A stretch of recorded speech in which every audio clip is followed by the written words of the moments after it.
Hello everyone, and peace of Christ to all of you. Please invite your friends and share the link with whoever you can. Before we start, please be sure that you speak in a nice way, no bad words, no bad language, and we are here to talk about Islam, not about Muslims.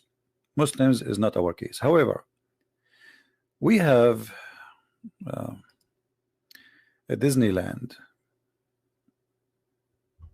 but this is a Disneyland of today of Islam. There's some people, they want to provide us with different image of Islam, make us believe that Islam is so beautiful. Islam like a Disneyland, it's like so good to be true, but there is some bad, ones who have a bad interpretation of Disneyland. Disneyland is not what you think. It's Disneyland. It's there where Mickey Mouse and the cartoon and Alice in the Wonderland, Cinderella, all the beautiful stories. That's what they want to say to us. So today I was looking for news, and I found this article. We will start with this one first. This is a Muslim woman. She is from India, I guess, and the Muslim cleric, they are attacking her because she married a Hindu person, I think, and she is doing things which is not accepted in Islam. So this article contain like two sides. One Muslim, a mufti, his name Asad Qasim, he says that this woman, she is not a Muslim, she don't present Islam because she is married out of her religion, and she should change her name and religion. Islam does not need people who assume Muslim names and defame Islam and Muslim. So this guy, he's attacking this lady who is supposedly, I don't know, she is an actor. I'm not sure really who is she. I never, I'm not like I'm not Indian, as you know, so I don't know much really about who is this lady. So then another person, he answered him, and he is a Muslim. And here you see, I mean, the two sides of Islam. One, he is saying that this woman, she is not present in Islam, she is ashamed, etc., etc. And then another Muslim, he says to him a different opinion. As we see here, another Muslim, he said, reacting sharply to the Bond cleric comment to Wasim Rizivi, the chairman of the author Shia. Here we go, he's a Shia. He answered saying, Islam does not bar her from wearing these things. There's no problem if any follower of Islam want to convert to another religion, they can do so, but nobody can be thrown out of Islam. I mean, who is here telling the truth? Is the story? Who is saying the truth? The one who is saying that she is not really a Muslim anymore, she is out of Islam, she is not present in Islam, or the one is saying, oh no, a Muslim, he can wear anything he want, he can follow any religion he want, and he can live anywhere he want, and nobody can be thrown out of Islam. I mean, who is the one who is saying the truth? Obviously, the first one is saying the truth, the one which here in the title. So why we have those two things? You notice that the first one is a Muslim Sunni, the second one is Shia. Shia, they practice taqiyya day and night. It's like they're dead and like let's say, sorry, bread and breakfast. So they cannot start their day without practicing taqiyya. So the taqiyya, the Shia here, he is trying to show that the Sunni sect is a bad sect. We are better. No, that's not true. Islam does not bar her from wearing these things. By the way, the Shia, they are the one who follow Ali, and Ali is the one who burned people alive. He burned them literally alive, like ISIS. And the Shia and the Sunni, both, they believe that if somebody did not practice Islam as the Prophet said or Ali said, according to the Shia, the Sunni only Muhammad, then he should be executed. So both of them, they believe in that. So why this guy is saying no, she can't do that? Just he want to show the word taqiyya, that we are Shia, we are better than the Sunni. So how we know which one is saying the truth? Later we will come to that. I saw another article here. This article, it says, it's called Middle East Forum. The first one, the newspaper here, it's called what? Outlook. Fully loaded magazine. I can tell this is fully loaded magazine. This is a very fully loaded magazine. So Outlook, actually I have the links for the news, all those articles in the information. Then we go to this one. This one is called Middle East Forum. Here you see an article in the top. It says Islam need reformers, not publicists. Okay, and I know how is that? The one who wrote the article, his name is AJ Kashita. Nice to meet you, Mr. Kashita. It's written October 2019. This is today. I mean, like, this is a fresh. And it says here, in the years since 9/11, Islamic reform movement has advanced. Islamic reform. Where's my water? Sorry.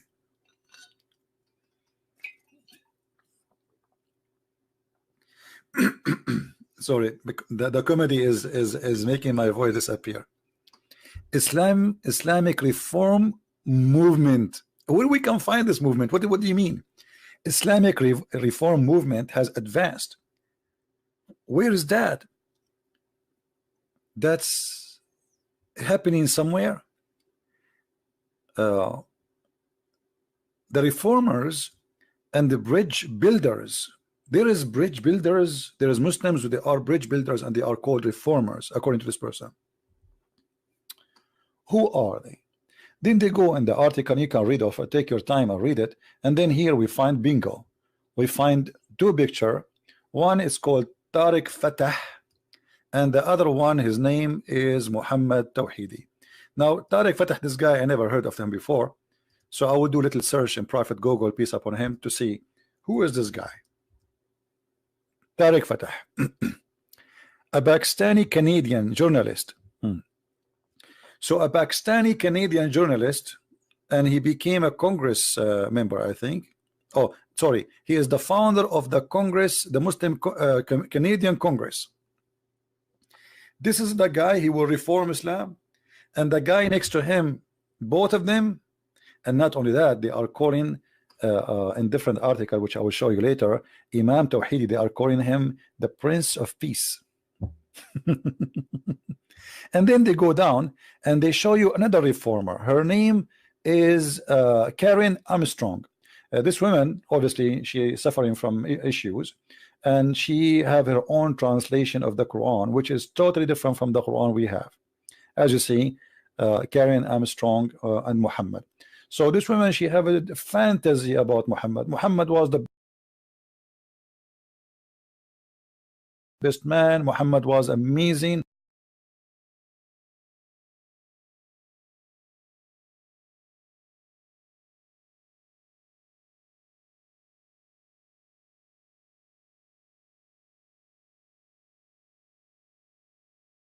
Muhammad never kill. Muhammad never say beat your wife. Even she say the Quran, when the Quran says udrubuhunna, she say the word in Arabic means stay away from them.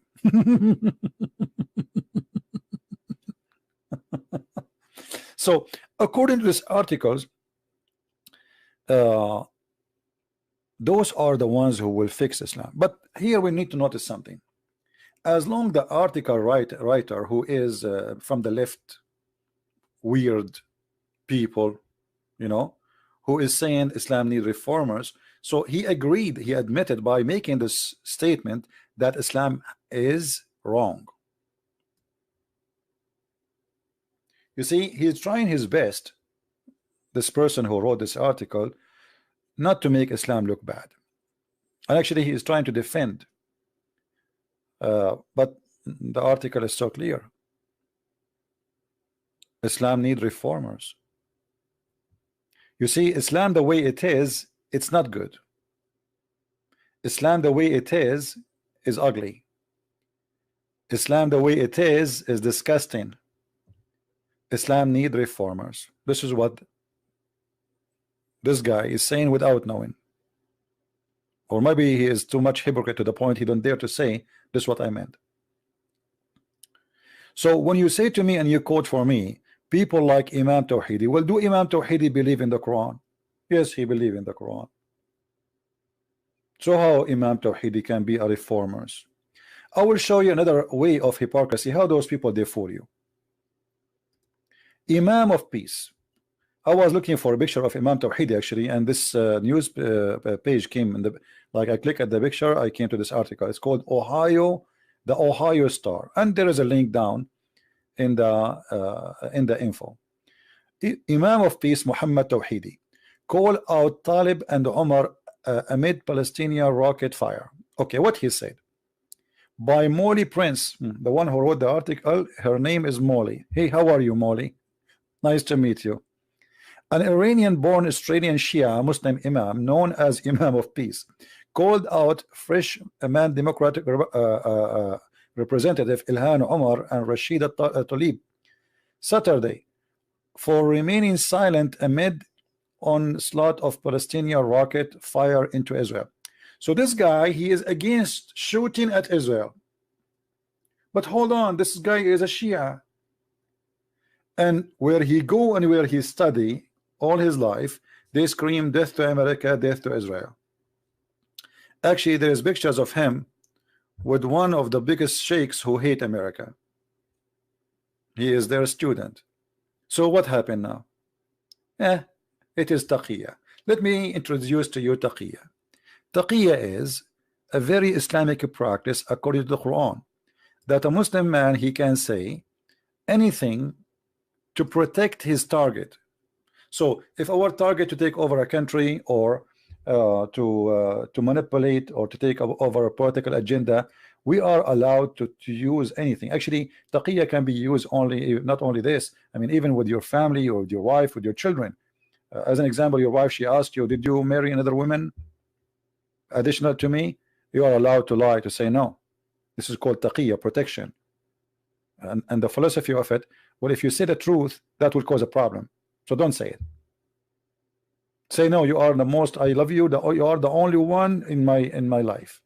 Don't tell her I married, and even though Islam allow him to marry up to 4. Read carefully with me here.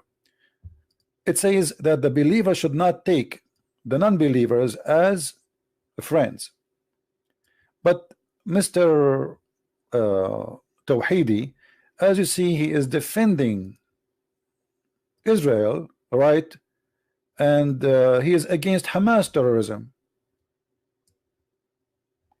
But Imam Tawhidi will never answer you about what it says in the Quran, that a Muslim cannot take non-Muslims as a friends. So Imam Tawhidi, when he took the citizenship in Australia, did he take an oath that he accept the Australian government as a protectors and as a authority over him? Yes. How he can do that? The answer is here. It's not allowed for him actually to do that unless it is security. So we can live in this country and we can spread Islam and we can fool them. Read carefully. So anyone he take non-Muslims as a friend, he has no honor, mercy, or protection from Allah, unless it be that you guard yourself against them, save yourself from them, taking it as it were security, saving yourself from them by speaking in a friendly way toward them while your heart is like this. Do you see it? Who is the one saying that? This is Ibn Abbas, the big boss of Imam Tawhidi. This is the cousin of the Prophet himself, and he is a very, very important figure in the Shia sect and the Sunni sect. So you can lie to them saying something, but in your heart you should be believing in the opposite. Read carefully. The one who taking them, the disbelievers, as a friend, and he is sincere, it says here, he who is sincere, who doth that seeking might and honor by taking the hypocrites and disbelievers as a friends, he has no connection with Allah. Okay, is Imam Tawhidi a person, a prince of peace, and he take the Australian and whatever Christians as a friends? He say yes. Actually, as you see, he is defending Israel.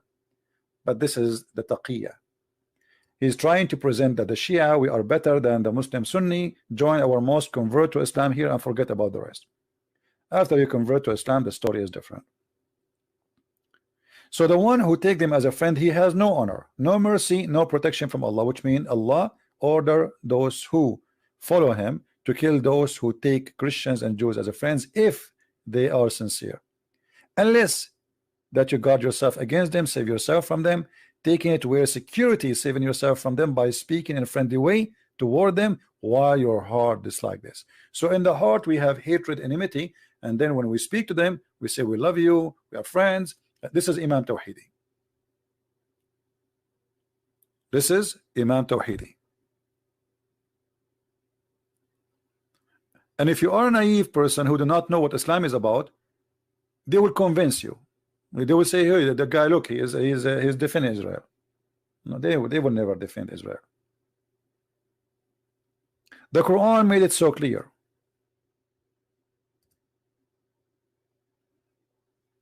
Very clear. That Muslims cannot take non-Muslims as a friend, and they cannot side with them in any way, in any mean.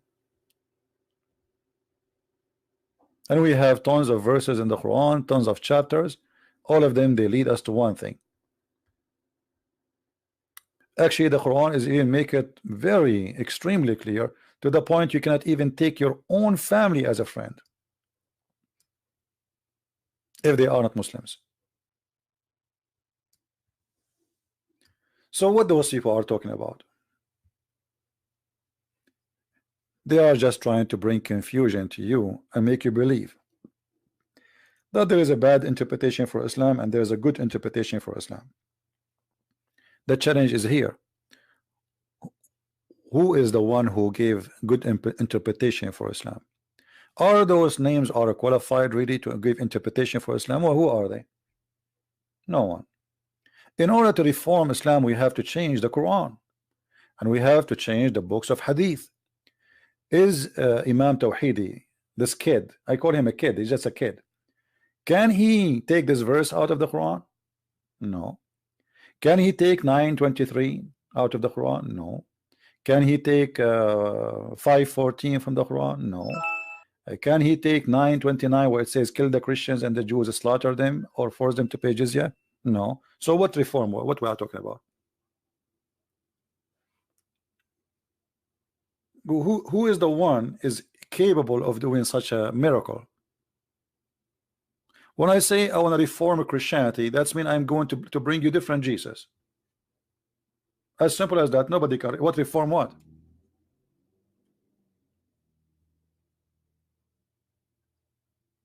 You cannot reform anything. I mean, we don't judge Islam by me or Imam Tawhidi. We judge Islam by Muhammad. He is the founder of Islam. And Muhammad, he made it clear. He killed those who don't believe in him, and he slaughtered them. And he made it clear too that I have a duty to kill all mankind, not only those who they are around me, until either they convert to Islam or I will kill them all. And those are references written by Muslims through centuries, and they are approved by them. And every single Muslim, including Tawhidi, he believe in them. Tawhidi don't believe in the book of Al-Bukhari, but they have different books, which is Shia books, and he believe in it. It's the same, equal to Al-Bukhari, equal to Sahih Muslim, and it says it clearly, kill them wherever you find them. So what this guy is talking about? Imam Tawhidi, when he pray 5 times a day, do you know what he pray? He asks Allah every day 5 times, don't make us the same as the Jews or the Christians. Al-Fatiha is how Imam Tawhidi he started his day. Every day.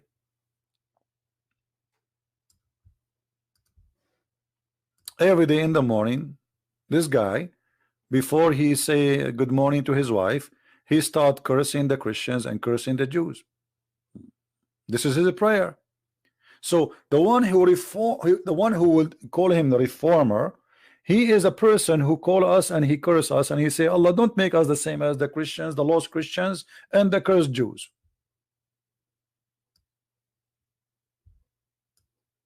5 times a day.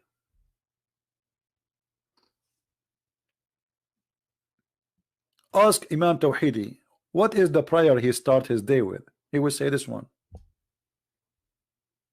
Don't make us like the Christians, don't make us like the Jews. Guide us to the straight way, the way of those whom you bestowed your grace, not the way of those who earned your anger. This is a translation, by the way. Okay, who are they? Those who earned your anger, the Jews. Nor those who went astray. Who are they? The Christians. Ask Imam Tawhidi. Who are they? The one who they earned their anger from the Islamic Shia books, not from the Sunni.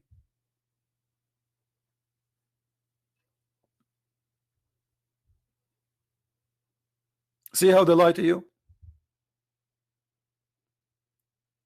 This guy, he prayed 5 times to his God, saying to his God, please Allah, don't make us the same as the Christians or the Jews.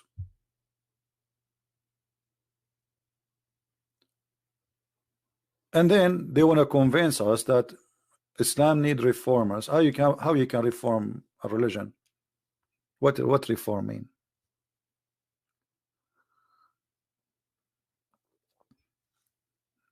Are you going to take all the bad, ugly, disgusting verses from the Quran, which mean you have to delete maybe 97% of it?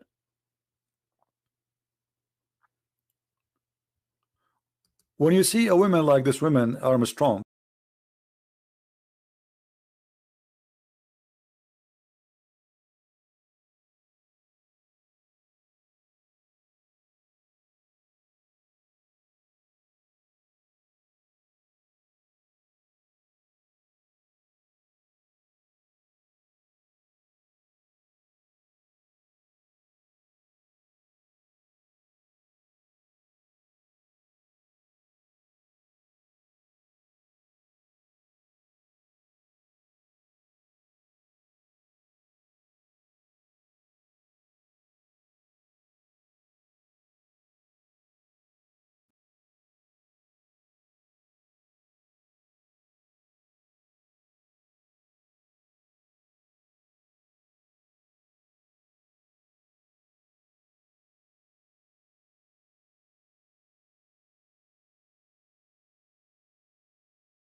blah blah blah. You know, actually now in Iraq, we have we celebrate the day of Fatima, which is the same day of the birth of Mary, and like blah blah blah blah blah. Like when he start, you think this guy is coming from the sky. He's an angel. You know, he's an angel.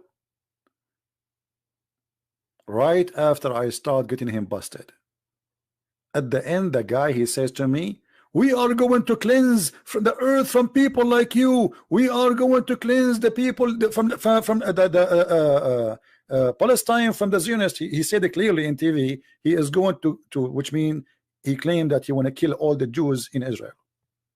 But in the beginning, he was, we are friends, and etc. And we know we both believe in one God, and all of this disappear. Right after I start giving him the truth and getting him busted one by one about everything he said. And you should see how his head was going, or like this guy, he was like suffering.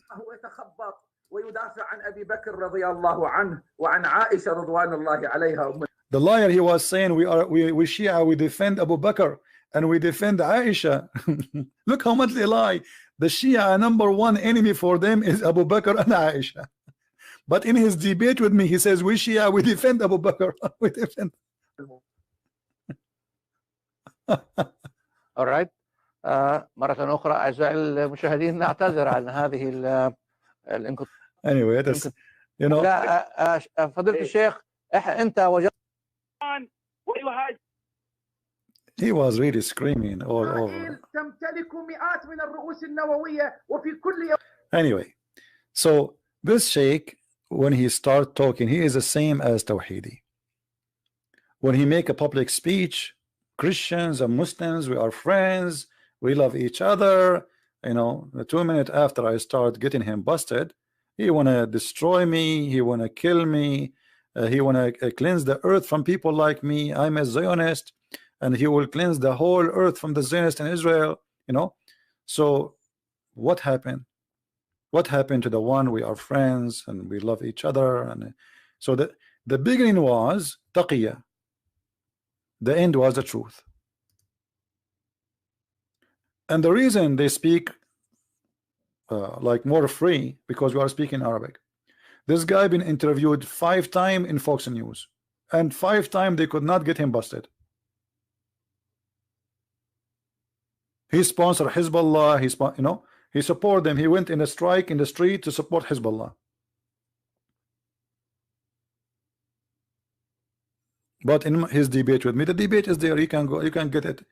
You know, the whole debate is like an hour and an hour and 26 minutes, I think.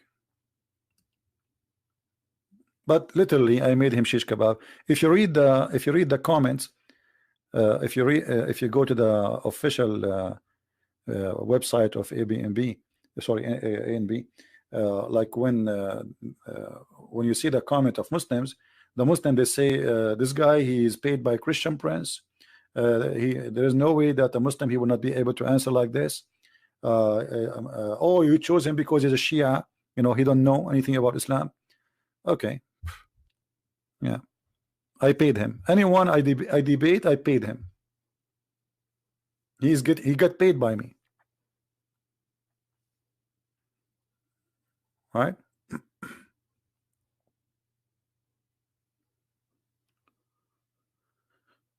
Anyway, do we have any Muslim want to say something? Why we have 884 watching, but only we have 496 like? Is that really only, we deserve only 497 like? Okay. Do we have any Muslim would like to say anything to us, maybe to correct us? Anyone? You see, I'm here, like I open my Skype, we take live calls, and we make a challenge, prove us wrong. Who can prove us wrong? Islam is a religion, cannot be reformed, and yes, I agree, Islam needs reform. because obviously it's ugly. This is why they made this article saying Islam need reform, because it's ugly. The reason you said Islam need reform, because you agreed, you admit it, even though you are from the left-minded people who don't want to attack Islam. By saying that, you admitted that Islam is a problem. Islam is not right. Islam need reform.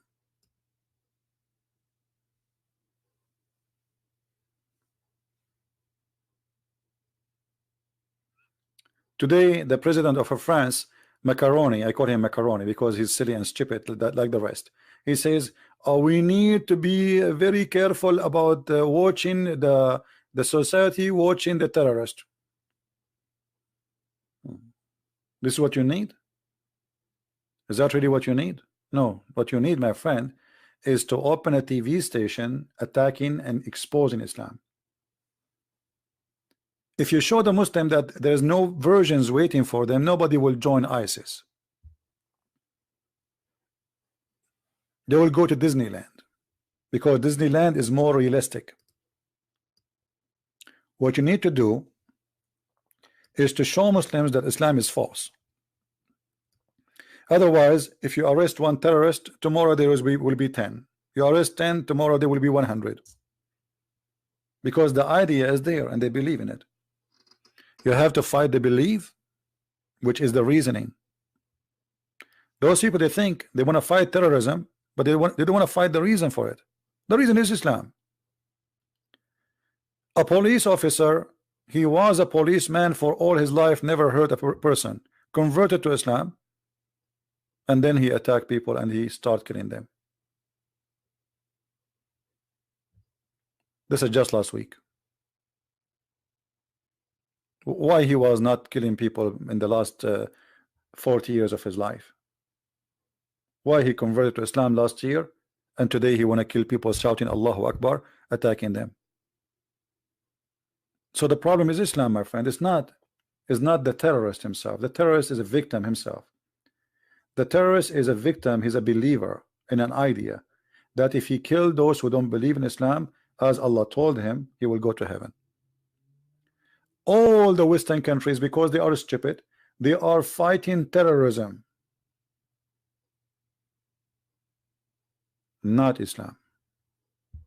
When the problem is Islam, when you destroy the idea, you destroy terrorism. Otherwise, you are wasting your money and your resource.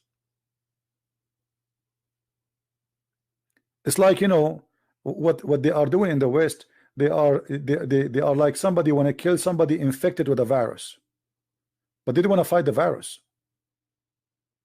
You know what I mean? But the one is infected, he's a victim himself. What about we fight the virus? How this person became what he is? Why somebody is a Hindu? He don't go and say a Hindu Akbar, whatever Akbar, and I want to kill you.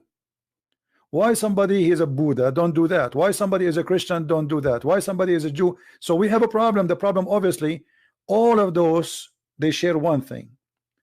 Their belief is pushing them to kill and to attack, and that is Islam. So instead of fighting the cult of Islam, they are making Islam look like, I said, Disneyland, and Islam is a good religion. They don't want to say the truth. Nobody want to say the truth, that the truth is ugly. Nobody dare to say it.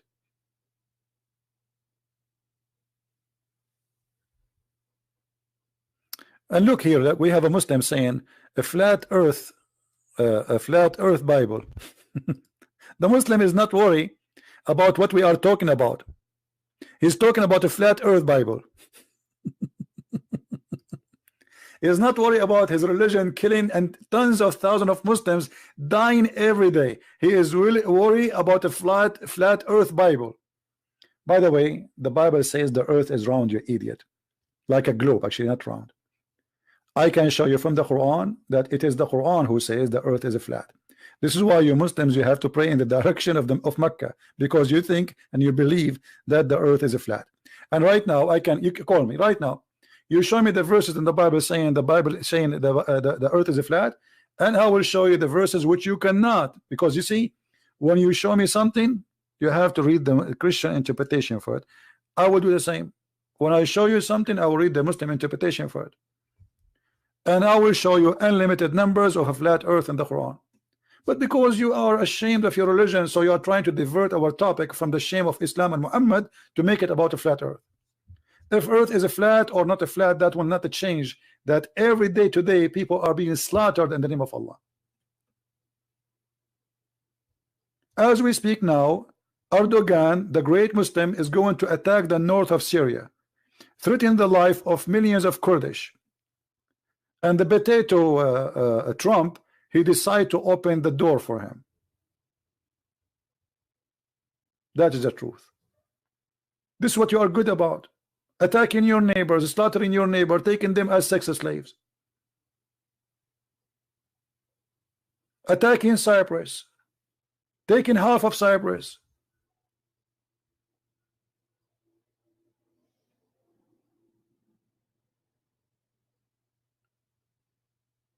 Stop calling Trump potato. He's a potato. He's a big potato. He's 6 foot tall potato.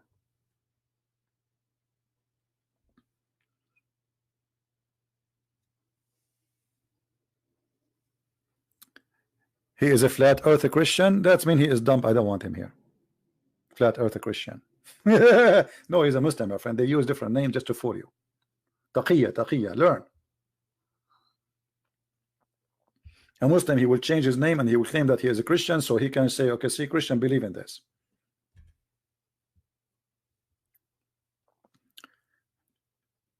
Trump is a person who treat the world as a business. He think the whole earth is a business, is a company. He don't have really any level of respect for what something is called ethic. He is the same as Democrat. He is Democrat actually. The difference between him and the Democrat, that this guy, you don't understand what he want. In the morning he says something, afternoon he's like Mohammed. In the morning he says drink wine, afternoon he says it's forbidden. So in the morning he said to the Kurdish, we are your friends, we will not let you go. Afternoon he make a phone call, he says okay, we are leaving.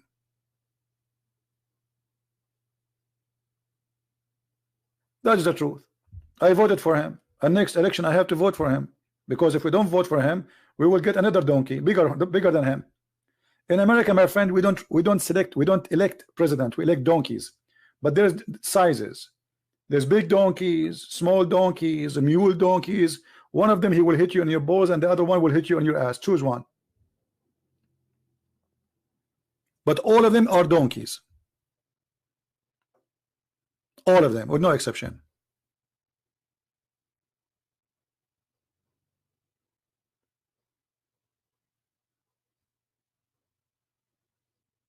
So we have to elect between two donkeys. One will hit you in your balls, and the other one will hit you in your ass. Which one? Maybe the ass is we have a cushion there. And look at those poor Kurdish. They fought with America side by side for the last 8 years. Overnight he sold them out. Overnight. You know, no dignity. Business. You know what he talk about? We are spending money. This is so why you okay, so you use them for 8 years and now you dump them. It's like Muhammad marrying a woman. When she get older, you know, she became slower, he don't want to have sex with her, and he want to divorce her. Very shameful. You see, we should not be taken aside. You know what I mean? We as a Christian, we should not take a side. I don't support Trump when he's stupid. I support him when he's right. And this guy 90% of the time, the only thing he's right about maybe is economy. The rest is stupid.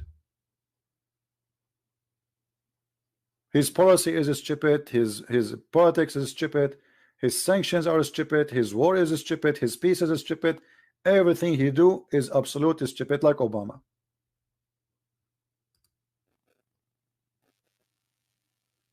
But if you ask me, are you going to vote for him next year? I say yes.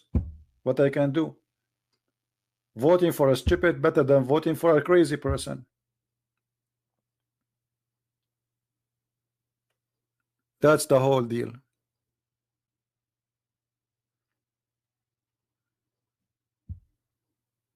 Right?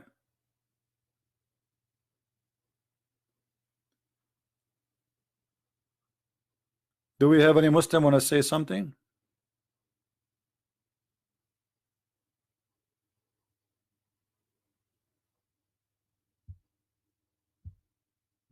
Any Muslim want to say something?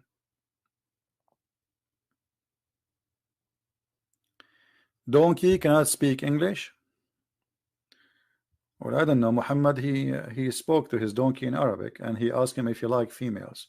You can find that in Ibn Kathir. And his donkey, his name is Yafur.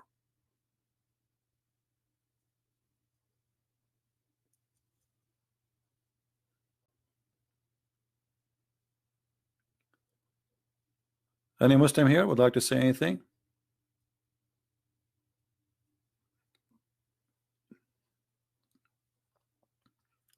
No, all politics, you know, when I call donkey, this is on my scale. All politics are the devil.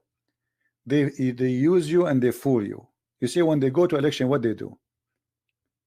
As an example, Obama before the election with Hillary Clinton, he signed the biggest deal as an aid to Israel in history of USA, the biggest ever. Suddenly Obama became in love with the Jews in Israel. Why? Because he wanted their support to Hillary. They fool you.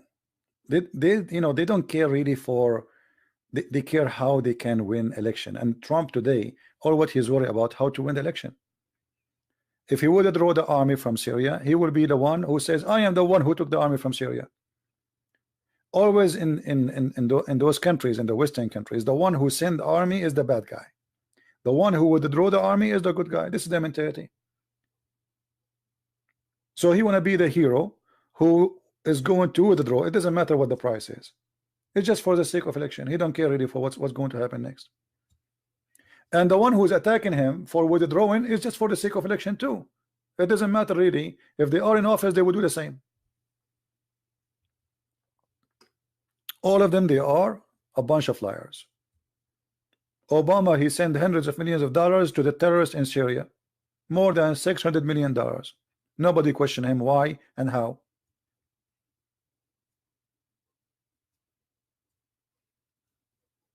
And Trump will not be better. He's the same, you know. But you know, this will give a message to the whole world that you cannot trust, you know, American government. You cannot, because American government, the system here is a business system. It's not about what is right, what's wrong. It's a business. You see now, if a Trump, he made the economy super like amazing. Already, actually, he is successful in that. Still, he is bad for the left. So it's not what he do; it is who he is. It's a country run by two hypocrite parties. It doesn't matter what the other side of the party does. He's bad. He's ugly. He's evil. So each one of them, he try to make the other one evil as much as he can. And each one of them, he claimed that the other part or the other party is the devil himself. He have no dignity. But the truth is, both of them are the devil. They are two faces for one coin. All what they do, they exchange position. But nobody is being truthful. Yeah, the difference between Obama and Trump, Obama, he knew how to say words. He is very careful. This guy is like a big kid. Whatever in his pocket, it is in his hand. It's like, you know, you wanna know what your neighbors did yesterday. Good Joe, ask their kid.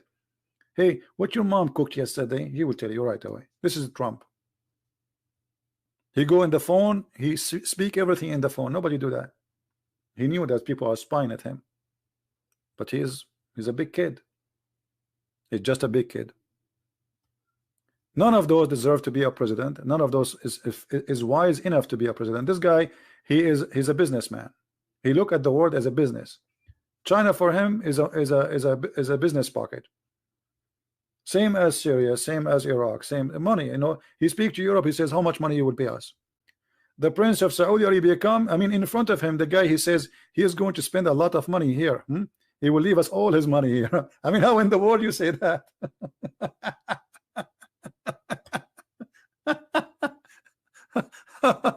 What kind of a president he is? He's just a kid. He is just 6 foot tall kid. He say things nobody should say. And actually, this is why he won the election, because people, they are sick of people being fake. Nobody want to say nobody speak as things as it is. This guy speak things as it is. All what he want from the crown prince is his money. So the crown prince, he says, come. So okay, so he will spend a lot of money here. Huh? How much money you will get? $400 billion he will give us. Yeah, he's making the guy even look bad in the front of his people, because his people are listening. Our crown prince is taking with him $400 billion to give them to USA. Trump, he said that. So we don't support a side. We support what is right, and we go against what is wrong. So when Trump, he do wrong, the same as Muhammad. You see, if Muhammad was a good person, I'm not going to go against him. I mean, let us say he's a false prophet. At least, let us say he was a false prophet, but he don't teach violence and killing. I would say, okay, he's just false prophet, liar. But Muhammad is a very ugly person, extremely ugly.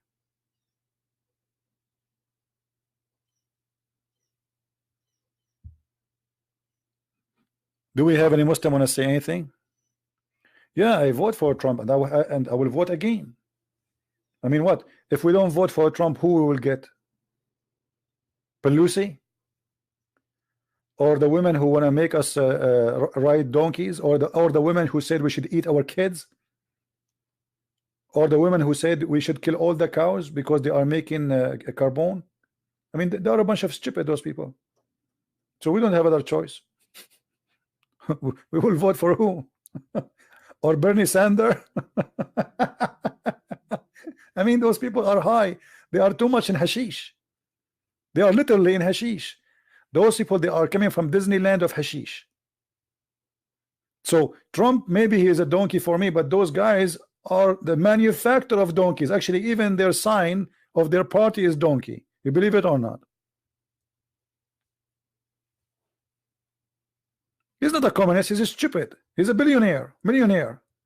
Communist. Have you ever? He's a communist, but he has millions of dollars in his pocket. I mean, do you see how much communist he is? All of them, they lecture you about poor, but all of them, they are millionaires, if not billionaires.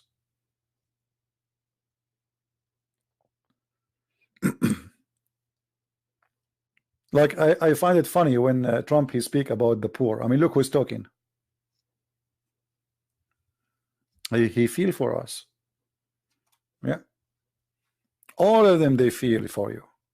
But those are speeches just for propaganda. We knew it. We are not stupid.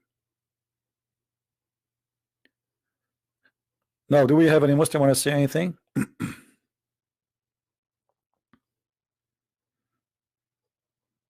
Actually, I'm going to make a video about China, and I will publish it maybe in this page or in the other channel, because I went to China, and I was expecting, first time I went there, I was expecting a communist country, but there's no communist in China. The only communist is the poor ones who they are living in the province. There's billionaires. I mean, not only billionaires. I mean, there's trillionaires in China. You will see the most expensive cars everywhere.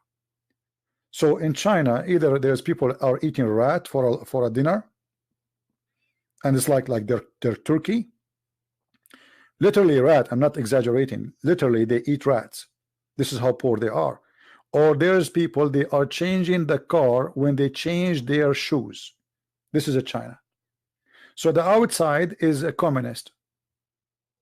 Communists are it's a big fat lie. There's no communist. It's a big fat lie. It's just a system to control others, a group of people. They are the gang, the mafia. They will control the government, and they will become billionaire because of the government. And then the title is all the people are equal. Go on the street and see how equal they are. You will see that that's not true.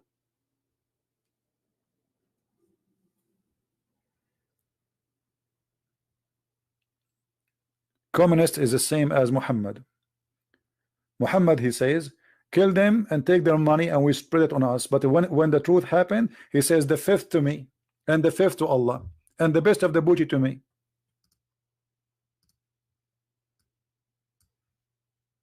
The fifth you. Why, Muhammad? Because I'm the prophet.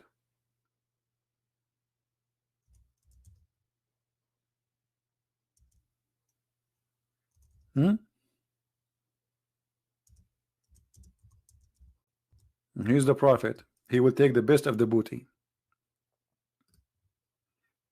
And he will add after that, he says, and that the fifth will go to Allah and his messenger, and then we give the charity for the poor.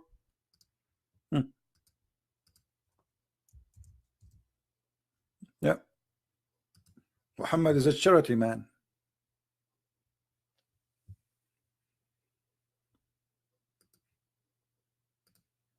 Very much charity man.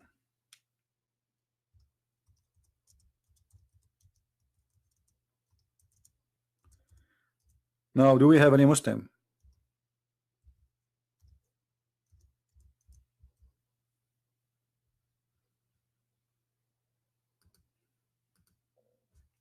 Anyone? Any Muslim want to prove us wrong?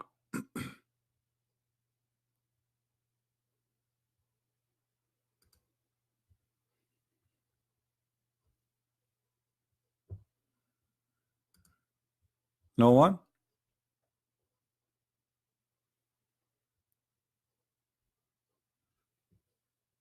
And you remember when Muhammad, he stole some clothing. I mean, even a prophet, he steal clothing. The Muslim accuse him that he stole an underwear.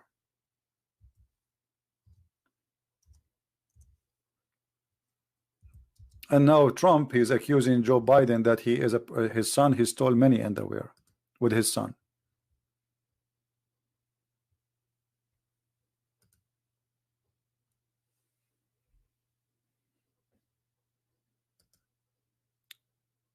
So do we have any Muslim or no? All right, look like we don't have Muslims for today. It's a dry weather today, maybe.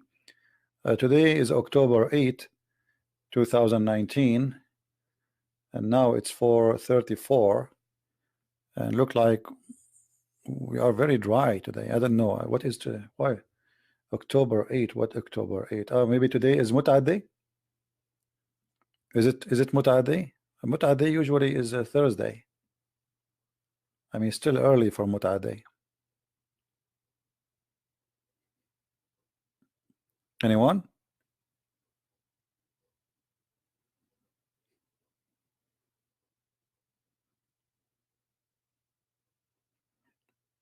I remember when I was in school going to my university, we went with a driver. He's a Muslim driver, according to Abu Muhammad. He said he's yawning. So I said, so you sound like you are tired. He said, yesterday it was the homework day. I look at him, this guy is like 60 something. What homework? You know, I am a student, I do homework. You know, in Arabic we say wazifa, you know, wazifa, like you know, like if you have a homework for school. So I look at him, I said, what homework? You go to school? He said, no. Yesterday it was Thursday. This is the day we Muslims, he knew I'm a Christian. We Muslims, we do our homework once a week. I did not. Said, we Muslim do. I said, what do you mean? He said, like, come on, my wife, you know, we had boom boom, you know.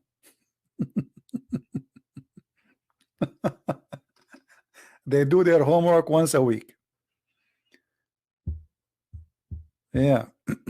And I was thinking, this guy, he go to school now, and yesterday, what he did exactly. Oh boy. EF Dawah. What is EF Dawah? I don't contact anyone. The one want to debate me, I'm here. What about you? Contact them, whoever those guys, and let them call me. Do I have a wife? No, I don't have a wife. Thank God. Anyone?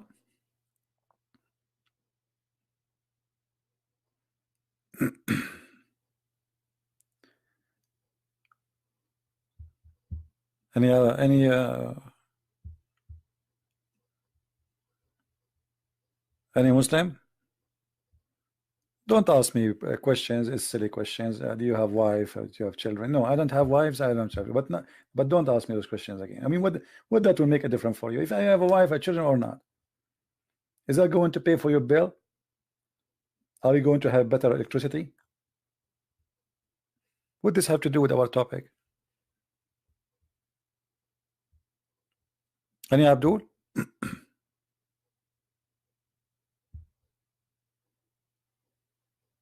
Yeah, the question is, do you have a brain? That's a good question. Are you sure you have one? Touch it.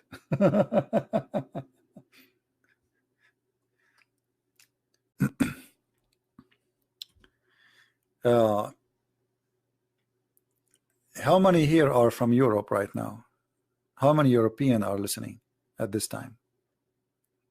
For those who are from Germany, by the way, my book in German, the Sex and Allah in German, already published, and it's in Amazon Germany, in case you like to have your copy. And we have we have our Dutch book, Sex and Allah in Dutch. All right, we have many people from Europe. That's good. All right, that's good. That's good. Wonderful. Do we have any Muslim? Yeah, if you go to Amazon.Germany, you will find Sex and Allah in German language is already there.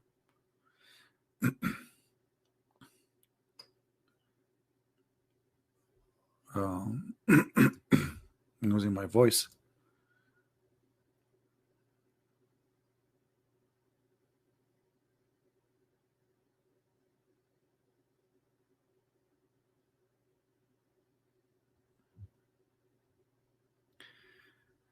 So, any Abdul? Muhammad in the Bible? Yeah, actually, Muhammad is in the Bible. Let us first find Muhammad in the Quran, then we can go and find him in the Bible. Where is Muhammad in the Quran? You know, the funny is, there was a sheikh, his name is Abdullah Green. He was saying, the Bible written by John. John who? Paul who? Mark who? Okay, Muslims, I will shave my 100-foot beard if you can show me from the Quran who is Muhammad.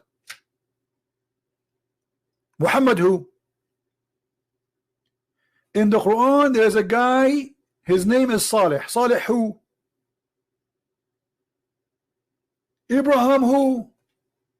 Oh, I forgot, in the Quran it says Abraham is the son of a guy, his name is Azar. Azar who? Abraham, his father became Azar. I don't know what's wrong with my, I think I drank too much coffee. Azar. So it's really funny when the Muslim, they ask questions and they make challenge. Okay, I challenge you right now to call me and I will tell you John who, and Mark who, and Luke who. Now how you can tell me from your book Abraham who, Israel who, Muhammad who? We have the Quran in front of us. As you see here, it says Abraham, he said to his father Azar. Abraham, you have a father, his name is Azar. What happened? His father changed his name? Huh?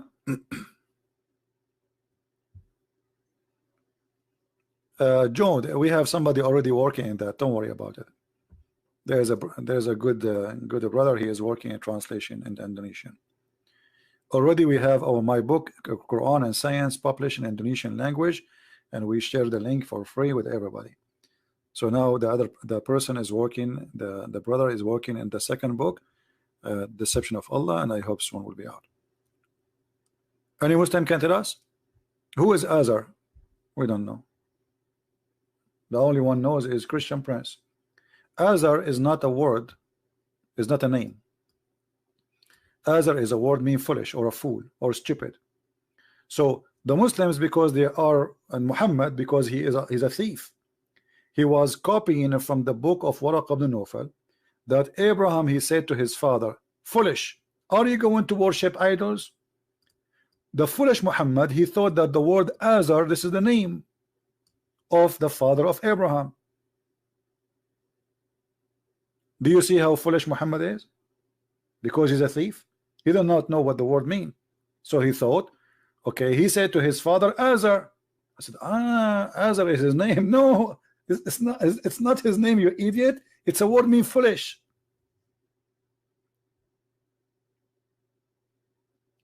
So the smart Muhammad, he made the word foolish the name of the father of Abraham. Do you see how smart he is? If you replace the word Azar with fool or foolish, it makes sense, right? It makes sense, because he's saying to his father, are you going to worship idols as gods? Otherwise, why somebody want to say Abraham, he said to his father Azar? You just said his father. There's no need to say a name.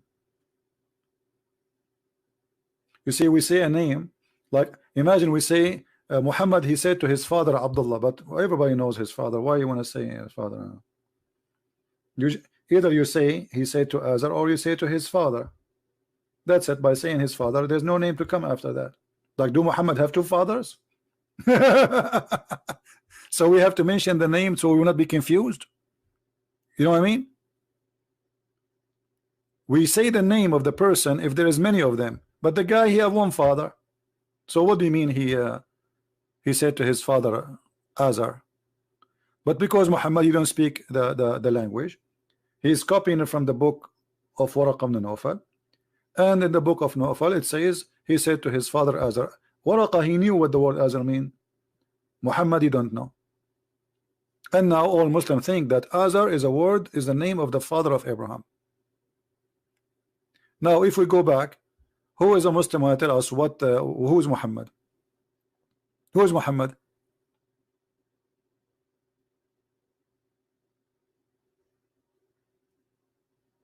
Anyone can tell us who is Muhammad? How we can even get a proof that Muhammad is exist? Because you see, Muhammad is not his name. Or if we go in the Quran, even the Quran says so.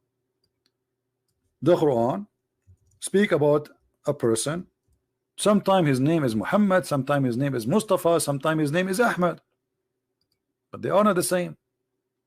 And when Jesus, son of Mary, said, O children of Israel, lo, I am a messenger of Allah into you, confirming that which revealed before me in the Torah, and bringing the good tidings of a messenger who comes after me, but his name, the praised one. False translation, by the way. It doesn't say the praised one. It says Ahmad. Ismuhu Ahmad. You don't translate a name unless it's not a name. Correct, guys? So it's a false translation if this is a name. It is not false translation if this is not a name. And that's exactly what who is Muhammad is. Muhammad never have a name. This is a title. So who is your prophet? They didn't know his name. Until now they do not know his name. If his name is Ahmad, that's mean his name is Ahmad, not Muhammad. There's different. The writing different, the pronunciation is different, everything is different. So which one is his name? The fact is, both of them are very close in the meaning. So Ahmad or Muhammad, it doesn't make the difference because it's the same meaning. So it is a title. That is not the name of your prophet. So who is your prophet? Your prophet is a man, his name is Qatham.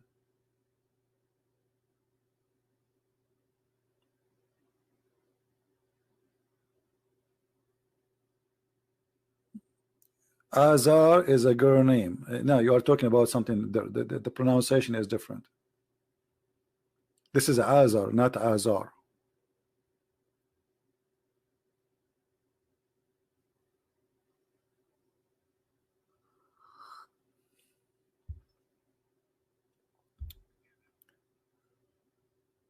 Any Muslim?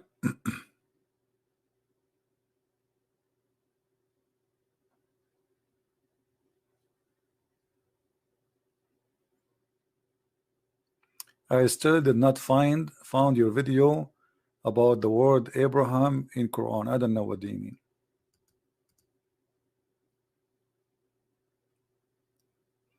Abraham in the Quran sometime come as Abraham, sometime come as Ibrahim.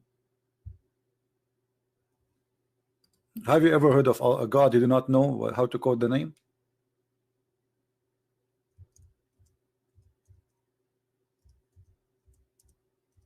Why?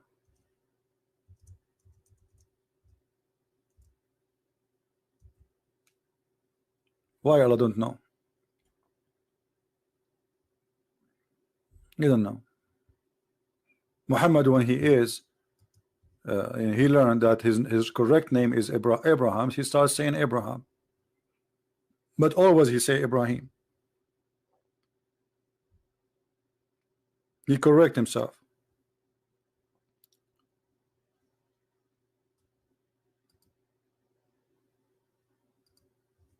Who is Isa in the Quran? Nobody heard. Nobody heard about someone his name is Isa before.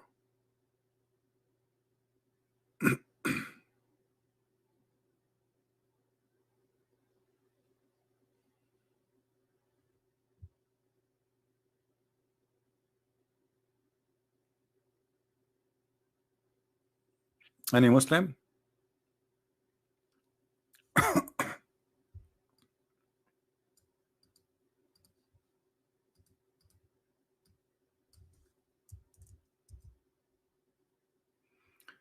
Just to show you something here. Okay. If I search in the Quran, which they have in their website, if I search the word Abraham, I can't find it. They change it. But in the real Quran, the word Abraham is there.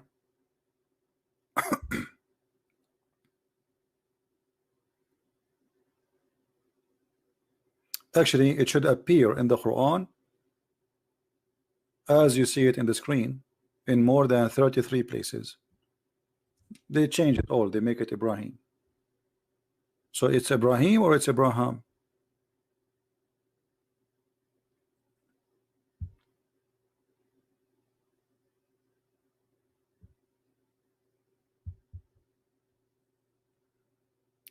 Do we have any Muslim would like to say?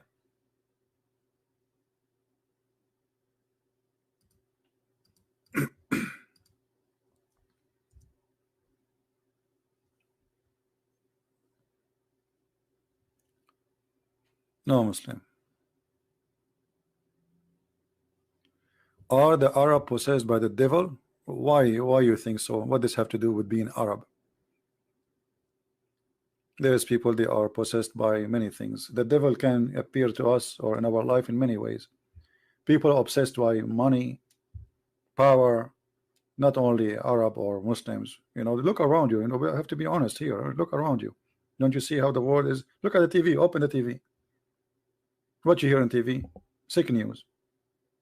So it's not only them they have a problem. We are talking about a topic. It's called Islam, but we are not saying we are better than others and the rest are garbage. This is not the story. The same as the Arab, they have many problems. In your society, you have many problems. This is not our. We are not here debating about who is better as an ethnic. That is not accurate. People are people everywhere. In every society, there's good and there's bad. The Arab, they have many good things and they have many bad things. Same as in your society, wherever it is.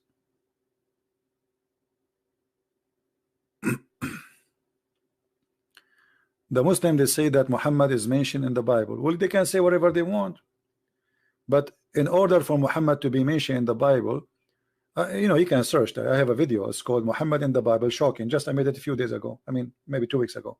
Watch it and laugh. For Muhammad to be mentioned in the Bible as a prophet, he have to be a prophet first. Have you ever heard of somebody? He's mentioned that he's going to be a prophet, but he's not a prophet. How Muhammad can be a prophet and he says that the sun set in the murky water? Is that a scientific prophecy? Because before that we never learned where the sun set. He is the first one to tell us. How Muhammad is a prophet, but he thinks that the sperm of the man became a congealed dead blood. how Muhammad is a prophet, but he claimed a prophecy that if women have orgasm first, the baby will be a girl. If the men have orgasm first, the baby will be a boy. So regardless if you can find the name of Muhammad in the Bible or not, which is not true, but if you want to find the word praised one, well, oh, the Bible is full of it. You see, the Arabic and Hebrew, they share all the same roots. Most of the Arabic and most of the Hebrew is coming from the Aramaic. So the Muslims, because they are so desperate, as an example, Didat was saying that the Song of Songs, there's 1,000 videos of Didat saying the Song of Songs is shame. The Song of Song is a book of porn. How many of you saw Didat saying that? Suddenly somebody told Didat that the name of Muhammad in the Song of Song. Suddenly the Song of Songs became the book of God. Muhammadim, the Madamadim. Like, what happened? Yesterday the Song of Song was a porn. Yesterday the guy was saying to the Christians, do you dare to read the Song of Songs for your children? Yesterday, a day after, the Song of Songs is the book of holiness. Hypocrisy, stupidity.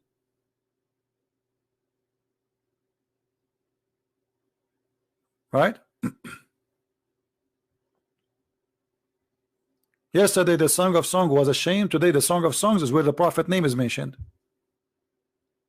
By the way, your prophet is in the Song of Song. Why? There's a grass grow in his chest, and he have big breast or what? I don't know. What do you mean? The Song of Song is about Jerusalem. It's not about a man. It's not about a city. Have you ever heard of a man or a woman have a grass in their chest?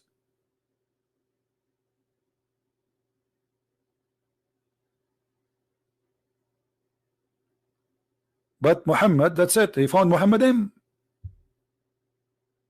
So obviously the Song of Song is about Muhammad. When you are bankrupt, you are looking for anything to find a solution. How we can prove Muhammad a prophet? We could not prove to them that Muhammad is a prophet from the Quran. He is bankrupt. So let us try to find Muhammad in their Bible. How you keep saying to people that your Bible is corrupt, and then you say to them Muhammad in the Bible?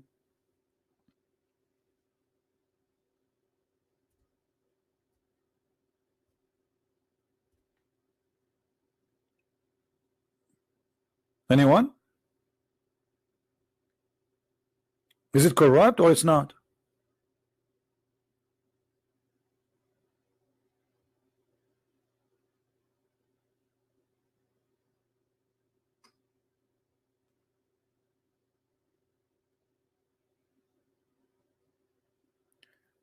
The effective approach to Muslims, that's something personal, because every one of us is different. How you approach Muslims. For me, you know, I do it the way I do it. You know how I do it. But you are different. It's about how much knowledge you have, how much confidence of your knowledge you have.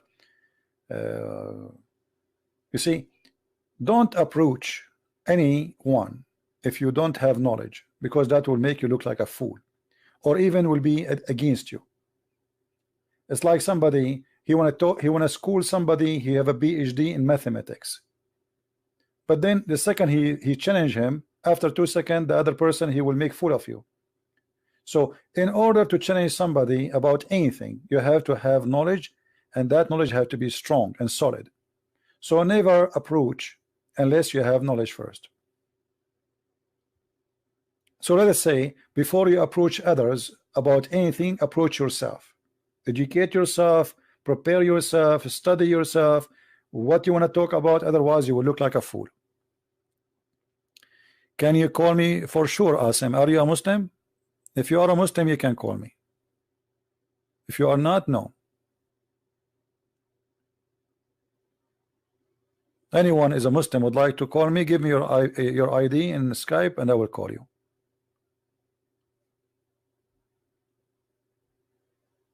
Abu Asmar, he says, عليك من الله ما تستحق سيرين الله في عجائب قدرته يا مشرك.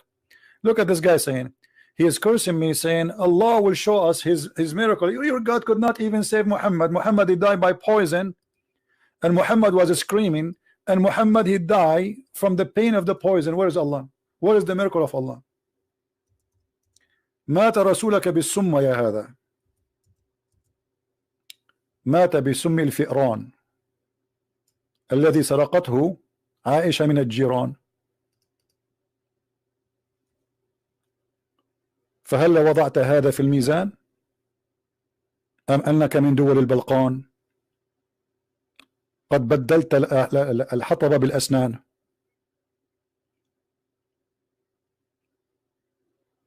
هل تسمع؟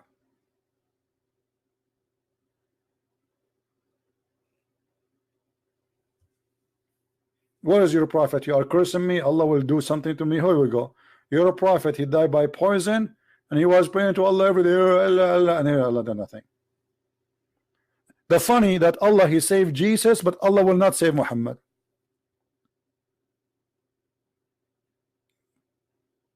Who is the guy who speaks Arabic? Are you going to answer? Are you searching Google?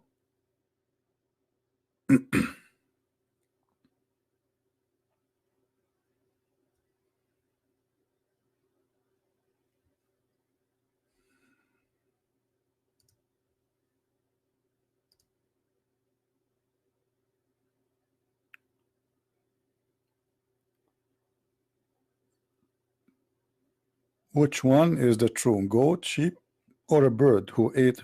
Have you ever heard of a bird eat a book? I mean, I got really, questions. Have you, a bird ate the book? What? Since when birds eat books?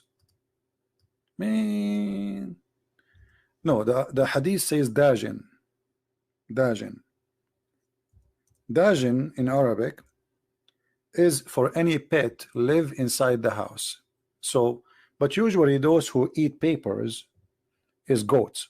And as I know, like the most popular animal in Saudi Arabia or in the desert, either camel or goats. Why? Because they can survive the heat and the tough life. Sheep, they die easy. They get infected with the heat easy. They need they cannot survive that easy. But goats, they are a lot more hard animals. You know, this is why you see goats living in the mountains. Sheep, they cannot really survive by their own. Goat can.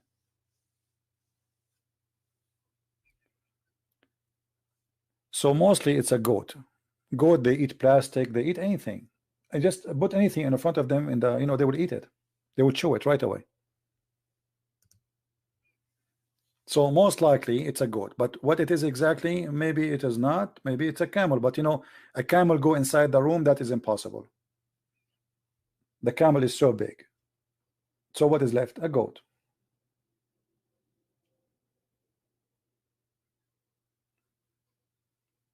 Yeah, goat, they eat anything. Actually, اسمع يا زنديق، أرنا محاورة على البث المباشر. يا أبو أسمر، الزنديق هو محمد، وبالدليل والبرهان، فقد وجدناه مع صفوان متآمرا على أم النسوان عائشة، وهي كانت معه فلتانة. ألم يثبت بالدليل أن رسولك ضبط عائشة متلبسة مع صفوان ثم غطى عليها؟ أما الحديث المباشر، لو كنت رجال اتصل، يلا تعال اتصل يا أبو شخة، اتصل. A Muslim is challenging me. I mean, says, oh, we challenge you. Okay, call me.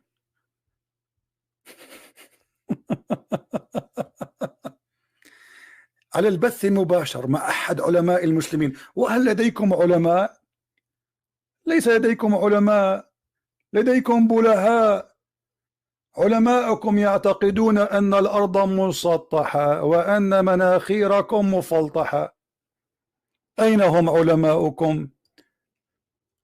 والشمس تغرب في عين حمية. ها؟ علماء؟ إذا كان رسولكم جاهل لا يقرأ ولا يكتب، فأين هم علماءكم؟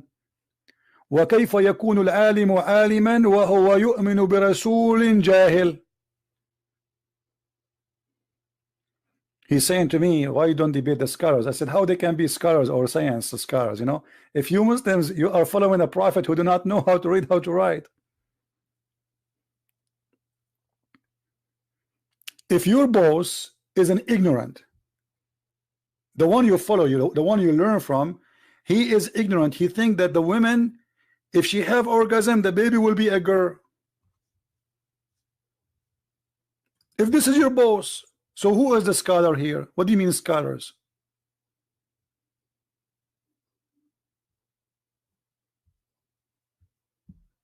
Right?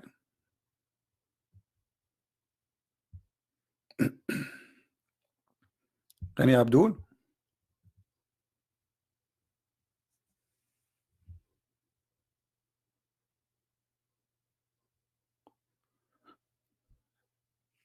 Any Muslim? Look, how many times we said any Muslim, any Muslim. I feel like sometimes like somebody in the front of a church begging for money. Like any Muslim, like come on. What is that? So when a Muslim, going back to the topic, when a Muslim says that we have a prophet, well, a prophet, he will not say such a stupid thing, that the sun set in the murky water, for this is a false prophecy. So to be a prophet, you should be a decent prophet. Someone prophesy, otherwise I can prophesy too. I can prophesy too. Anyone can prophesy, but people will laugh at me and they will say you are a liar. Right? Muhammad, he told his followers, do you know where the sun set? They said to him, we do not know where the sun set. Allah and his prophet know better. He said that Allah taught him that the sun set every day under the throne of Allah. And where is the throne of Allah? Is above the water. Muhammad, he forbid the Muslims from praying during the sun rising. Why? Because he said that the sun rises from between the two horns of Shaitan. Prophet, he's a prophet. He knew. I mean, he is the only one knew where the sun rises from between the two horns of Shaitan. Learn the Quran. I mean, why he don't call me? Tell this guy, learn Quran, Quranic Arabic. Why you don't call me? Call me, baby, so we can respond. What he responded, let me show you. Tell your friend, okay, the Muslims, how they respond to what their prophet says. Either they will say this is da'if. We know the story of da'if, right? Da'if, anything they don't like is da'if, brother. Anything they don't like is da'if. Or he will say, he have a wrong understanding. No, I will not give you a wrong understanding. I will give you understanding of the prophet. Can he say the prophet have a wrong understanding? So those responses are just made for those who do not understand, those who have no knowledge. Here we go. This is the prophet of Allah explaining the chapter 86, the chapter about the 18, about the sun set in murky water. I was sitting behind Allah messenger who was riding a donkey while the sun was setting. He asked, do you know where it is set? I replied, Allah and his apostle knows best. He said, it's set in a spring of warm water. So what the response of the Muslim says? Did he say that his prophet was wrong? What is the response? You tell me. This is Muhammad saying that, not me. And is he going to say this is da'if? It's not da'if. Here we go. Is that da'if? No, it's not. Who said that? Muhammad. So what we will do now?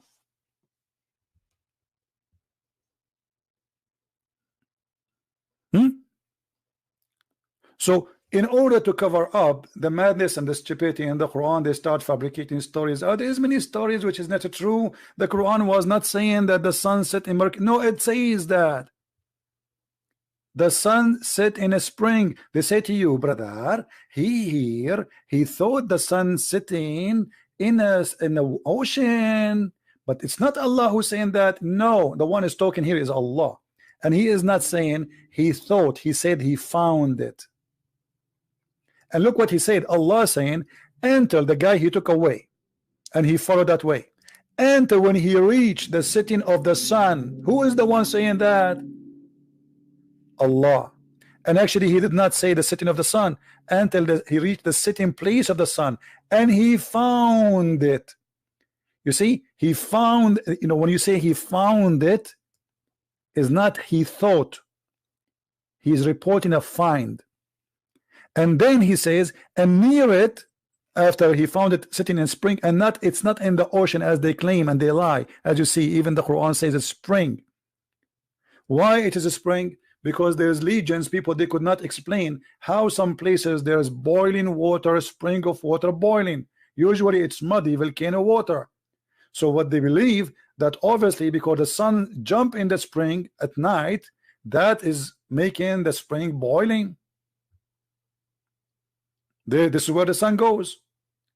And then it says, and near it, near what? Near the sitting place of the sun, which is a murky water boiling, he found people. So how they can say the guy he thought? It's very clear in front of you. And who confirmed the interpretation? Muhammad. Here we go. So let us say Christian Prince, he is trying to deceive you in the meaning. Muhammad here is saying clearly, this is what he meant. And he did not say it's set in an ocean. It's set in a spring of boiling water, hamia, not warm water, boiling.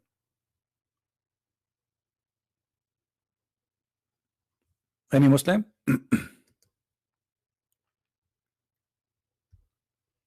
Do we have any Muslim want to say something?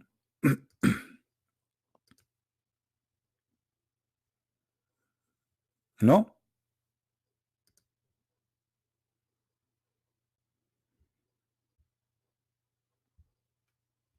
Is somebody saying about the law of the Old Testament about the daughter of the priest? Okay, my friend, as long you are against the law of the Jews, why you Muslims take the same? You're a prophet, he burned people alive, and he ordered to burn people alive. And Ali, he burned people alive, and he took everything from the Jews, he put it there, stoning to death, burning people. So as long you're against that, how come you are believing in Muhammad? How come you don't ask the same question for your prophet? I will tell you why, because you are a hypocrite.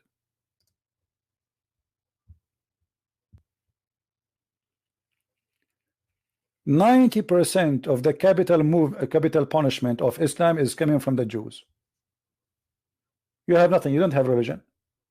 Even your fasting coming from the Jews.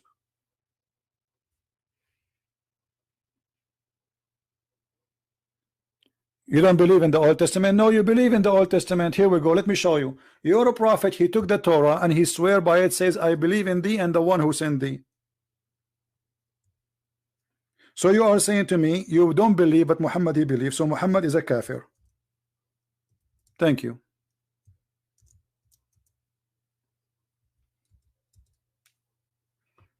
Do you see it? Muhammad, he asked the Jews to bring the Torah, and he put the Torah in the cushion, and then he swears saying, I believe in thee and the one who sent thee.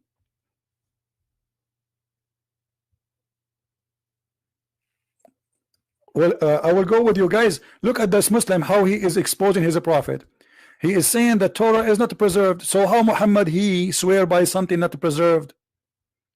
He must be a false prophet, because if it's not preserved, and then you say I believe in thee, which is not preserved, that's mean Muhammad is a scam. Correct, guys? As long you are saying that the Torah is not preserved according to you, then we find that your prophet taken an oath in unpreserved book saying I believe in thee and the one who sent thee. So who is the scam? As an example, if you say to Christian Prince, are you going to swear by the Quran? I will say, over my dead body, this is a fraud book, this is not the book of God. So how Muhammad he take an oath in a book which you're saying it's a fraud? Huh?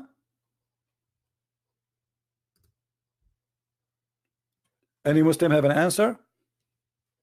I like your cat, by the way. 99% of the stories of Muhammad is coming from the father of the father of the cats, Abu Huraira. May Allah bless your cat, my friend. You got busted your prophet. By your help, your prophet is getting busted.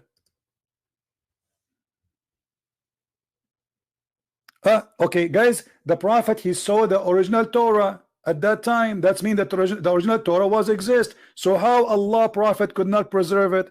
Isn't it the Quran says that Allah he sent the Quran muhaymin, which means to protect it?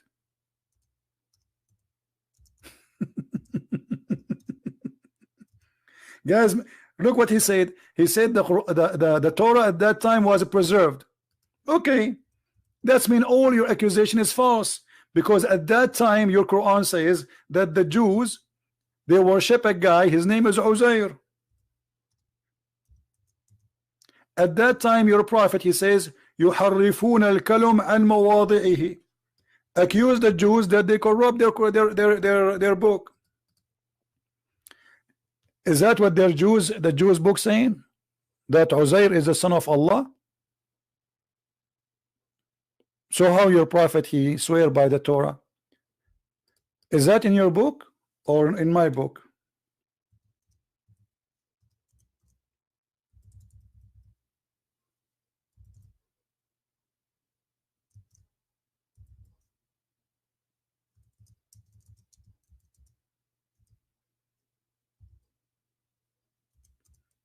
Who is a Muslim when I call us? Look at this verse, a disaster.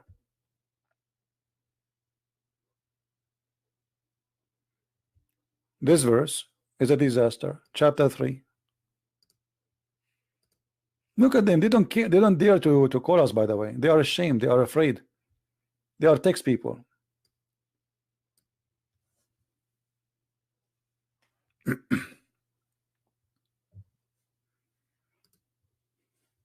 In Islam, we believe in 4 books: Zabur, Torah, Injil.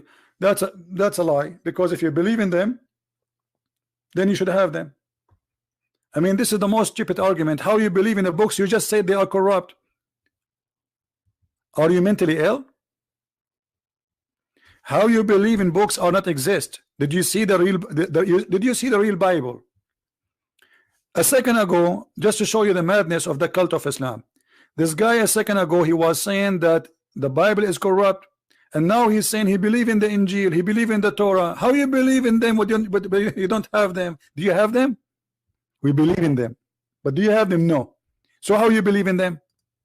That's mean you are a drunk person. How you believe in them? Do you have them? No, we don't have them, but believe in them. Stupidity. Stupidity is intelligence these days. I believe in the Bible. Brother, we Muslims, we believe in the Bible. Brother Zakir Naik, is the Bible corrupt, brother? Absolutely. But so you are saying you believe in it? Exactly. But if it's corrupt, how you can believe in it? I told you I believe in it, but we don't have it. We don't need to have it, brother. We believe in it. But how you can believe in something you don't have? I don't have to believe in it in order to have it, and you don't have to have it in order to believe in it. We believe in it. As an example, we believe in Allah, but we don't have Allah. There is no guarantee that Allah is a real God, but we believe in him. Any Muslim have something to say?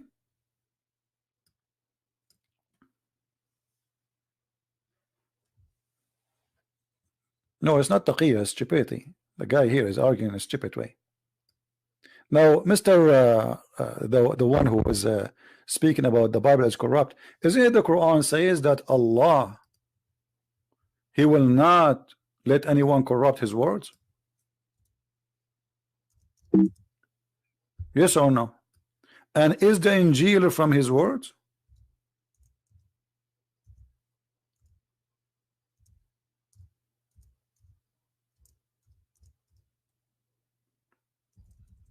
Who's a Muslim wanna call me? I mean, why those Muslims are just, what the problem?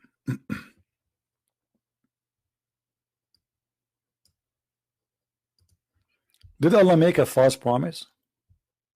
Look what he said. And none can change his words.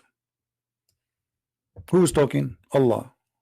Is the Torah, according to Islam, is the words of Allah? Yes. So how the Quran says none can change his words, and you Muslim says the Torah is changed?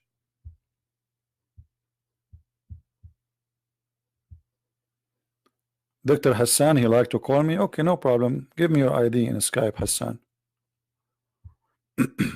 especially if you're a doctor.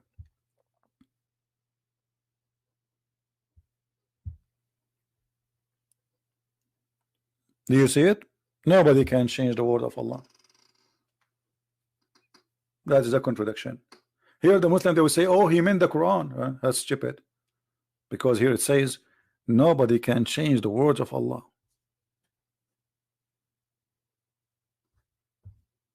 The words, any words, as simple as that. But let me tell you why you Muslims you say that. Because you could not find your prophet in our book, and Christian they refuse Islam, so you say it's corrupt. Because your book teaching totally 100-degree against the Bible teaching, so you say it's corrupt. But let me tell you the good news. I don't believe that the Quran is a corrupt book. I believe the Quran is a fraud. There's a huge difference between corrupt and a fraud, and I will explain to you. Maybe you are slow. Corrupt, it's mean there is original, and the original change in it. The Quran is not. The Quran from the beginning, the original is a fraud. This is why I don't really try to prove the Quran to be corrupt, because how you can corrupt the corrupt? Muhammad himself is corrupt man. The founder, the maker of the Quran is a corrupt man.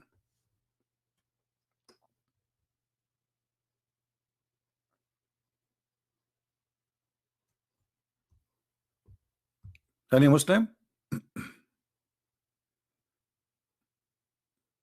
Until now we have 0 Muslim to call. God who do not know where the sun set, he do not know how the baby is made, he do not know how he think the women have a sperm. I mean, what's wrong with this God? God, he think women have a sperm and the sperm coming from her ribs? What is that? God, he think that the ice is coming from mountains in heaven and he break from there and he throw it at us? So it's very obvious that Muhammad is a scam, is a fraud. This is why we don't try to prove that the Quran is corrupt, because there is no need. We have tons of proof that Muhammad himself is corrupt, and then whatever comes from the corrupt man is false.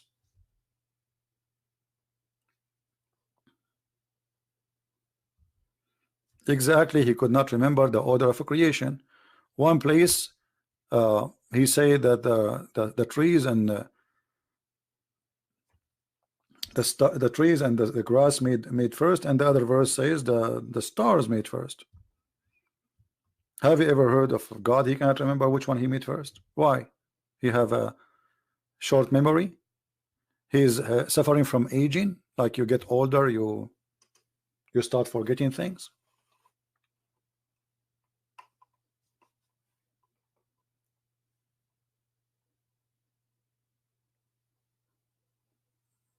Anyone?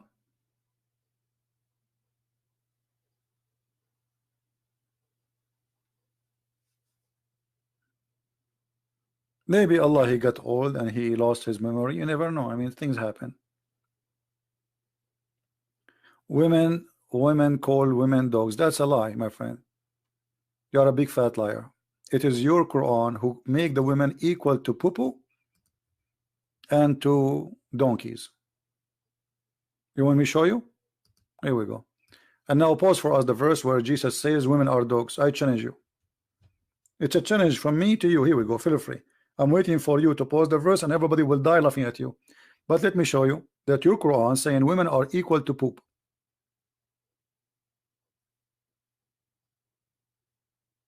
Are you there, Abdul?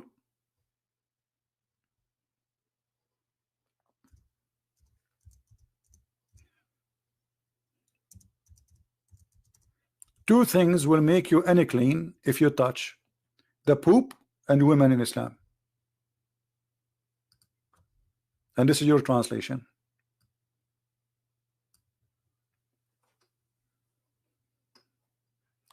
Or one of you comes from the call of nature, or you have been in contact with women, that will make you unclean. Do you see it? Now pause for us the verse in the Bible, Jesus saying that women are dogs and you are a liar. The woman, she said to him, she is worshiping him. So he is quoting for her what the Jews they say. So if you don't believe in our God, so why we will throw our jewel to the dogs, our bread? She said humbly, even dogs, they take the bread of their masters. And then he blessed her. And he said to her, your faith is great. And he did what she is asking for. So you are a liar.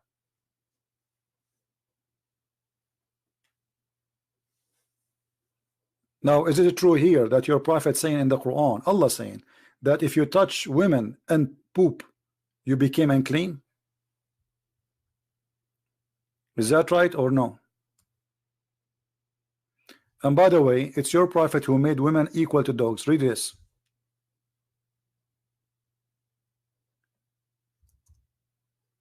Your prophet, he said, the three things will destroy a Muslim prayer: a dog, and a woman, and a donkey.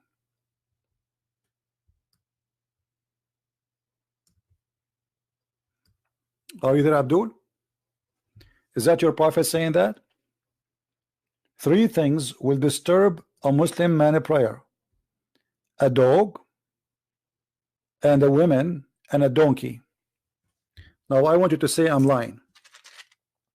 Go ahead.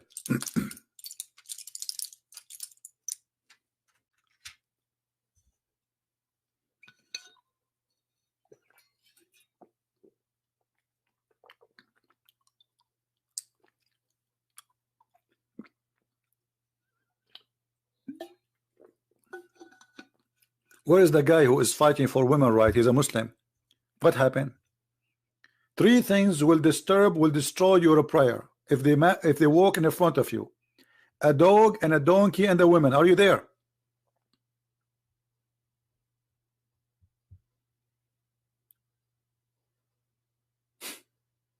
So look what we found in the Quran. The Quran saying two things: if you touch them, you are unclean. Boop, your dirt when you do poo-poo, and women. And Muhammad saying three things will destroy your prayer: a dog, and a donkey, and a woman.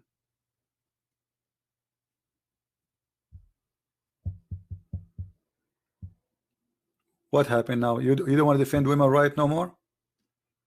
I thought you are against women to be called dogs. Jesus never said women are called dogs. You see, God in Christianity is the only God he choose. That God himself, he cometh through a woman. Christians, is it true that we believe that Jesus our Lord, he is born of a woman? So if women are dogs in Christianity, as this liar he said, then how God himself he chose to be born of a woman? That is a big fat lie, my friend. You are a liar like your prophet. Shame on you. Ah, I forgot you are just following Muhammad. When they asked Jesus about what the women, who was going to marry this woman when they go to heaven, look what Jesus said. He said, he and she, they will not be married. They will be the same as angels, which means women and men, they will be equal in heaven. So while Jesus saying women and men are equal in heaven, your prophet was saying that your mother, she will be a sex toy in the heaven for you, somebody.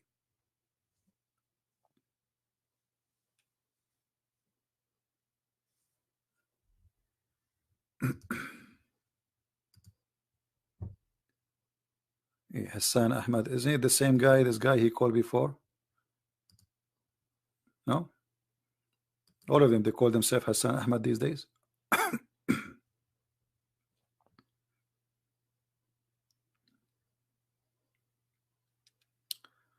Anyone? We gave him hello, this Hassan Ahmad. He is not answering. I will give him 2 minutes. If you don't answer, I will block him. Let us give him a call.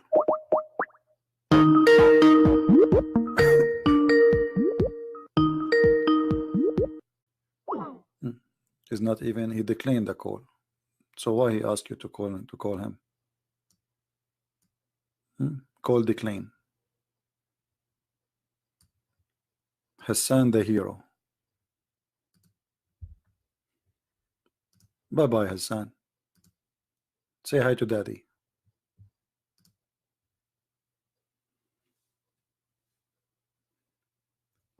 Anyone?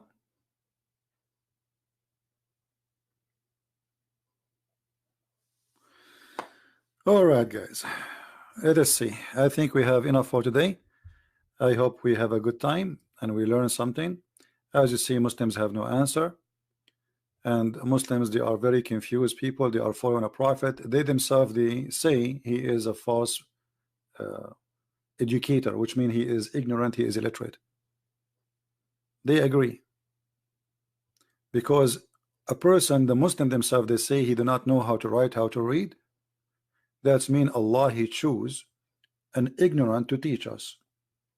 And then Allah, he asked him, and he said to him, hold on, by the way, Allah said to Muhammad that Allah, the first he gave him, the verse says, he taught the man by the pen. Are you sure you are talking about Muhammad? Do you see, guys? This is the first chapter Muhammad received from Allah. So the Muslim, they say Muhammad was illiterate. So how Allah in the first verse saying Allah, he taught the man by the pen?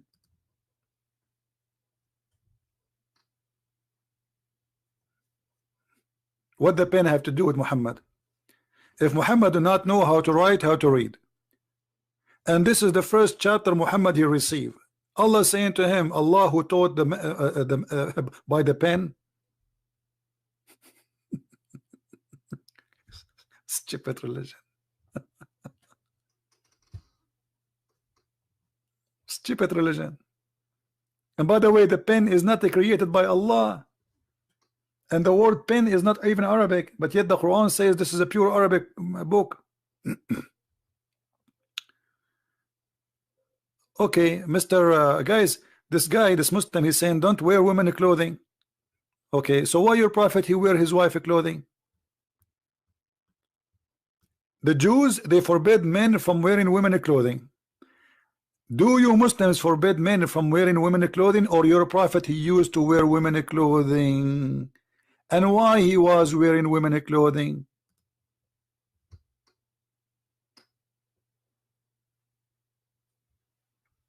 Any Muslim can tell us why Muhammad he used to wear his wife Aisha clothing?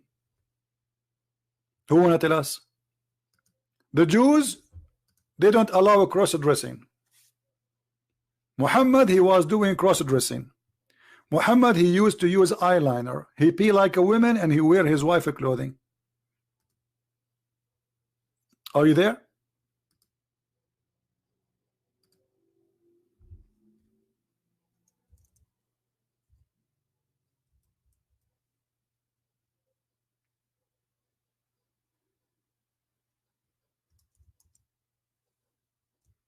Abdul, are you there? Any Muslim would like to explain to us how a prophet of God he wear women clothing and why? What is behind those women clothing stuff?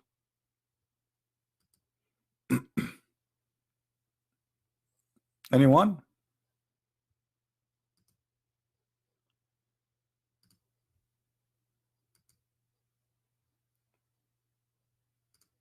We have no answer.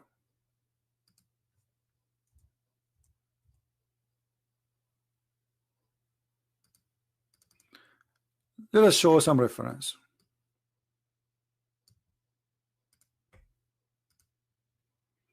What the prophet was wearing? This is a Muslim translation, not mine.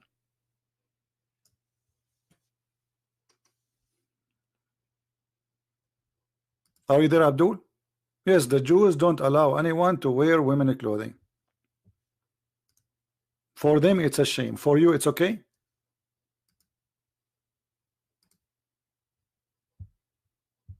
I want an answer from you. You are the one who's against the teaching in the Old Testament saying don't wear women clothing.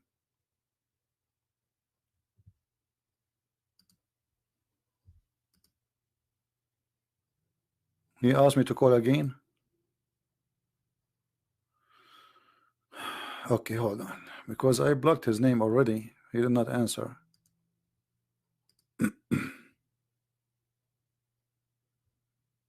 Let me find his name now.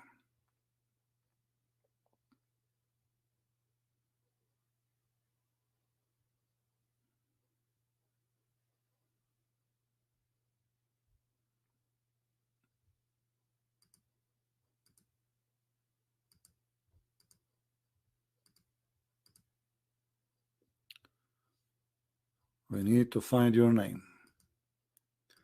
I hope now we will not call him and he will not answer again.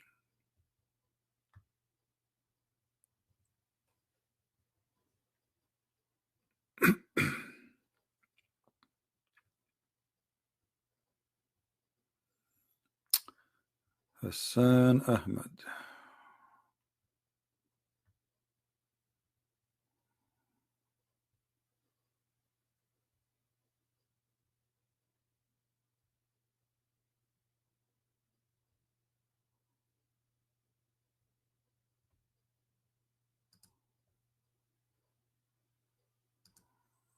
All right.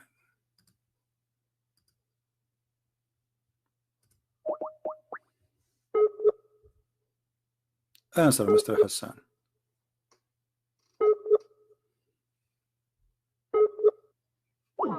He's not there. Hassan Ahmed.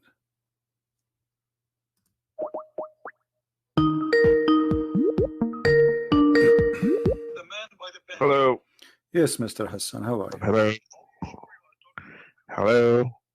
I hear you. Go ahead. Hello, sir. I hear you. Go ahead. What do you want to say to us? You're live on air.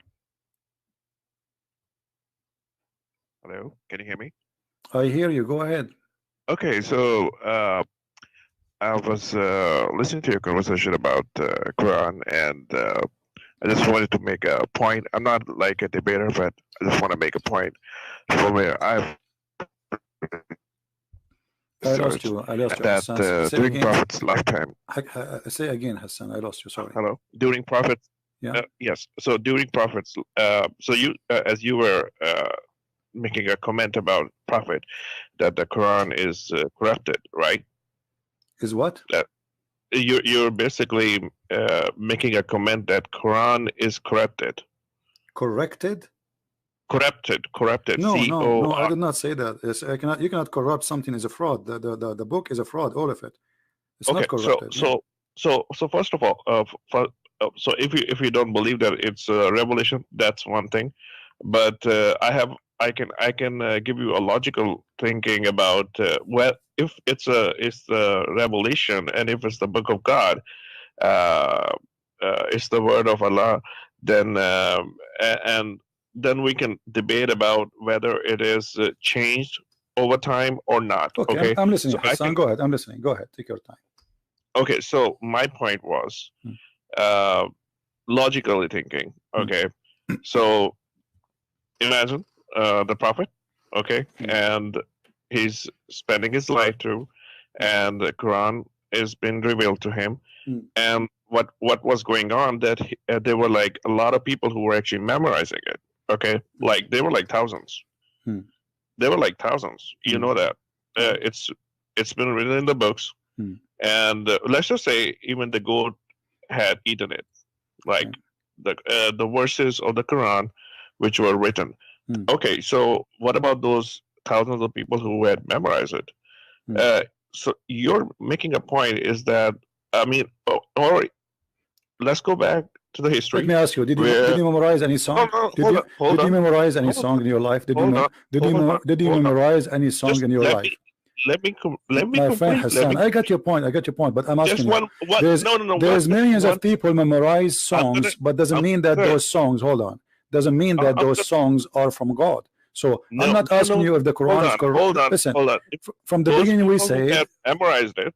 Yeah. You're saying that all of those people, they decided, okay, we're gonna change Quran. No, I did not say that. No, I did not say that. You're not listening. Okay. I said from the beginning, how you can accuse the corrupt of corrupt, which means the Quran itself is a fraud. So how many people recite the fraud, my friend? How many people recite the fraud will not make the fraud true? So what you are saying to me, because you memorize the Quran, that will make the Quran true. So what I'm asking you, can you prove to us? Can you prove to us that and you said to us that the goat ate the Quran? Okay, can you recite for me the verse where it says a woman, she should give her boobs 10 times?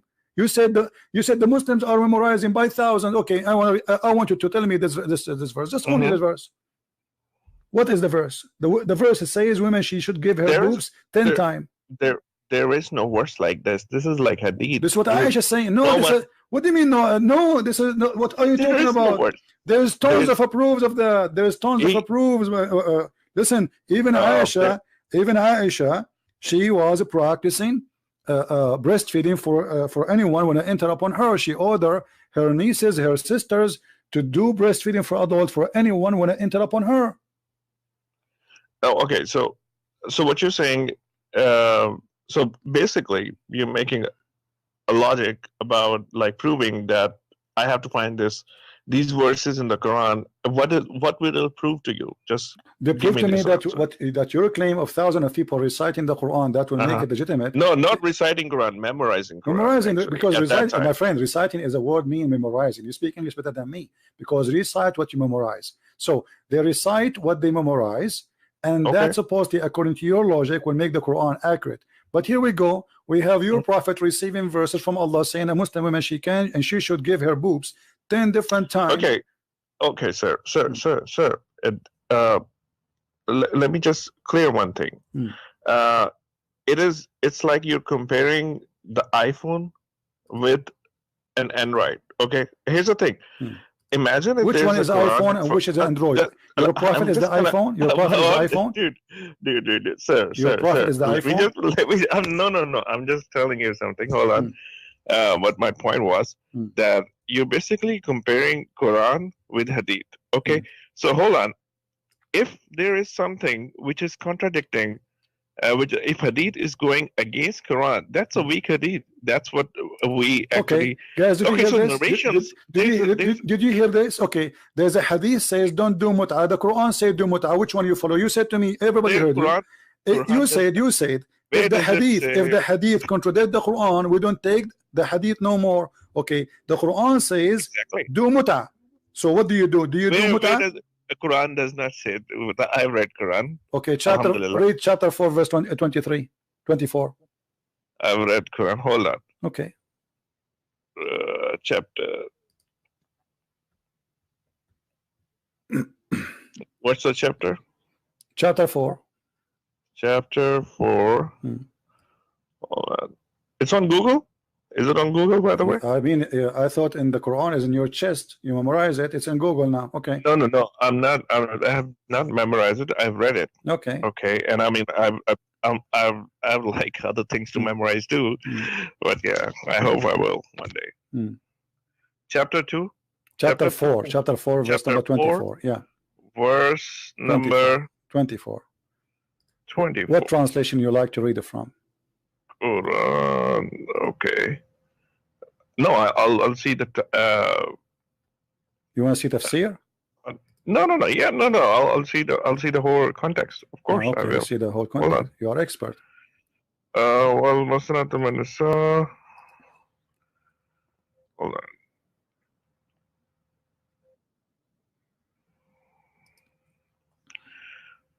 Okay, and also prohibited to you are all married women except those your right hand possesses. Okay, so what's wrong with this? No, it says mastamta'tum bihi. This is muta. The word muta is coming from me. Istamta'tum. You don't speak Arabic, don't you? I don't speak Arabic, but I know how to read Arabic. I can read it. You don't speak Arabic, but you know how to read Arabic. That's funny. What does that mean? Yeah. Okay. Well. Okay. والمحسنات you are reading in your own language. You are reading in your own language, the Arabic, but this is not Arabic. We know how that works. Now look, this is the interpretation. Which interpretation you like me to show you? Which one is your favorite scholar? I don't have like a favorite scholar. I can read it from here. My friend, you told me a second ago. You told me there's thousands of Muslims who memorize the Quran. Okay, this is Ibn Abbas, the cousin of your prophet. He was living in the time of Muhammad. Do you agree with him? Do you agree with him or not? Just hold on. Just tell me the translation. I want to. It's in front of you. It's in front of you in the screen. Okay, I'm trying. I'm reading it in English actually. Sahih International wal muhsanati minan nisa ila. Is this the same one? What's Sahih International? Sahih International is a translation for the Quran, not interpretation. What interpretation you like to read? I'm not reading the interpretation, right? Okay. Just reading the interpretation words because you see, in order to not to waste your time and my time, Mr. Hassan, Can you give me interpretation for the verse? What is the scholar we should read it from? Ibn Abbas, Al-Jalalain, Al-Qurtubi, Ibn Kathir, who? So scholars or Quran? Which one is more Oh, authentic? so now scholars are garbage. And No. Hold on. I'm saying, hold on. My friend, Sir. I'm saying scholars because they are the one who they are in charge of explaining the Quran to you. So No, you're scholars, not mine. I can read Quran on my own. No, you cannot. You Yeah. don't even speak Arabic. Oh, hello. I cannot speak Arabic, but I can read Arabic. Okay, so how? there's like So what's the translation. benefit of reading? Okay, hold on. So now I'm going to open a book in Iranian language because Iranian they use Arabic letters, so I can read them, but I don't understand. That's very silly, my friend. You can get the translation. My friend, and okay, but the translation, you okay? Do you agree that translation okay, and do you accept interpretation are two do you different accept the things. translation? Do you accept the translation of the Quran? Yes. Okay, what I translation you totally accept? What translation you accept? Whatever is Sahih International. This one. Of Sahih course I will. International, guys. This guy he accepts Sahih International. This is the translation for the Quran. Are you sure? Yeah, it's written over here in front of me. That's Okay. how I can read. Read for us Sahih translation. Go ahead. So, and also prohibited to you are all married women, except those your right hand possesses. This is the decree of Allah upon you, and lawful to you are all others beyond these, provided that you seek them in marriage with gifts from your property, desiring chastity, not unlawful sexual intercourse. Full stop. Okay. So for whatever you enjoy of marriage from them, All right. give them their due compensation as an obligation, and there's no blame upon you for what you mutually agree to beyond the obligation. Okay. Indeed, Allah is ever knowing All and wise. So Sadaqallahu Azim. So this is the interpretation of the verse. All right. So where does it say mata? Does it say? Did you see the word enjoy? Yes. Okay. Yes. That joy is a full marriage or temporary marriage? Where does it say? Okay. So for whatever you enjoy of marriage from them. My friend, it no, says, no. Hold on. No. Read. Yes, I'm reading. It says. This is here is about what is lawful for you, and Muhammad is counting what is lawful for you. What is lawful for you is to rape women they are married who they are slaves. Do we agree in that? Yes, you can marry the no, slaves. not marry them, to rape them. Don't say marry. No, it's not rape. They are married. How you marry women? They are married. They are married. They are married. It's in the front. You are the one who choose the translation, not me. You are the one who say this is okay. Yes, it says it's forbidden for you to women who they are already married, except. Yes, of course, okay. Of course. So except what? Except your right process. Exactly. Okay, let me ask you. Muhammad, when he says it's lawful for you women already married, how you can marry unmarried women according to you? No, it says and married women except those your right hand possesses. Thank you. So married women are forbidden except married women who they are slaves. Oh, dude. There's like written in Abdul. This is you see, hello. I don't like stupid No. Listen. You're basically don't make me hang up on you because you are a kid. Do you like us to see scholars? I'm not a kid. No, I'm a 34-year-old if you are not a kid, then accept. The translation says it's forbidden for you. All married women except. Do you speak English or not? All married. This is your translation. All married women are forbidden for you except the slaves. In front of your eyes. Okay, listen. So let me ask you. Why? Okay, Hassan. Just to make it short. Why all the scholars of Islam agree with me against you? Give me a reason. No, they don't agree with you. Here we go. Okay, they agree with me probably. No, let us take it one by one. Here we go. Are you sure? If I approve it, you apologize and you say clearly that you are a silly, stupid dude claiming knowledge. Are you willing? Okay. See, here we go. You're basically using a foul language. No, I'm not. Because you're a liar. Here we go. Those are the scholars. Choose one for me. Anyone. All of them. Why would I have this. Listen, listen. You are a silly. You are a silly, stupid. Again, I say it. I'm not calling you names. You are because then you have to accept a scholar. What a scholar you accept? Give me a name. Where are your manners? Grow up, man. You are a Muslim. You speak about manner. Running the YouTube channel. You're a prophet. Your prophet says, "Shut up, shut up." You don't want to talk. Your prophet says, if you talk about manner, the one who is proud about his heritage, tell him to go and bite the penis of your father. And you are talking about manner? I did not say to you, go and bite the penis of your father. I am not the one who says, go and suck the clitoris of your mother. Your prophet did. And you are talking about manner? And when I say to you, and I will call you again, I want you to show me a scholar agree with you. It's a challenge. Don't keep talking. Now, here we go. In this website, we have thousands of scholars explaining the verses. I challenge you to find one of them agree with you, and I will call you back.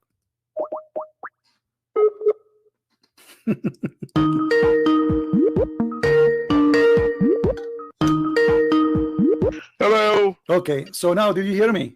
Yes, I can hear you. Did your prophet say is the one who is proud about his inheritance, tell him to go and suck the penis of your father or bite it? Where does it say that? Come here on. we go. Here we go. You say, okay, here we go. Okay, hold on. Here you go. Okay. In front of you, we'll put it. Okay, here we go. You're jumping. No, we are not jumping. We'll go. Okay, you don't. Let us go there after we finish. Then you are saying I'm jumping. So, what scholar you agree with? Even okay. What is scholar? What is your scholar? Please don't waste my time, sir. Either you're gonna question me or I'm going to question you. No, we are. You're saying you are an Indian guy who don't speak Arabic, you don't speak good English, you don't speak your language, and you are trying to school me. So I'm not going to waste my time. No, I'm not trying to school so you. I am asking you. Okay, no. You said that there is a scholars agree with you. Can you name one for me? I'm asking you the question. You're not answering my question. You need to prove your point, my friend. You need to prove it. You said I am lying about the muta. Here we go. This is Ibn Abbas, the cousin of your prophet, saying that this is a temporary marriage. Dude.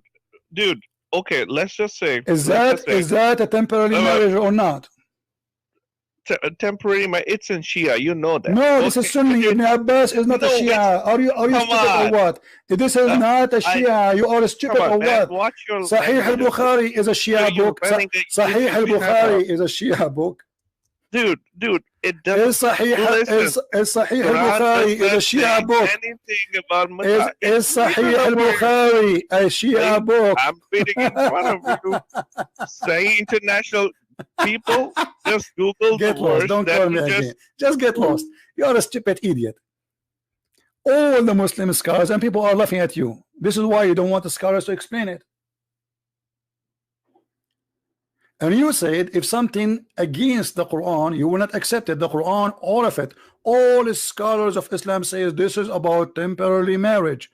For a marriage for an agreed limited period of time. Who is talking? Ibn Abbas. Ibn Abbas is a Shia. What about Ibn Kathir? Ibn Kathir is a Shia. Al-Tabari is a Shia. Al-Qurtubi is a Shia. You're a stupid idiot. Al-Bukhari is Shia. Shame on you, stupid idiot. The Shia, they practice the muta because there's no verse in the Quran forbid that. And you actually agreed with them because you said if any hadith against the Quran, we should not follow the hadith. Well, the Shia, they say the same. There's hadith saying the muta is forbidden, but in fact there's hadith saying the muta was a practice, still practice after Muhammad, and we can find tons of them. So this guy, he don't want to read his scholars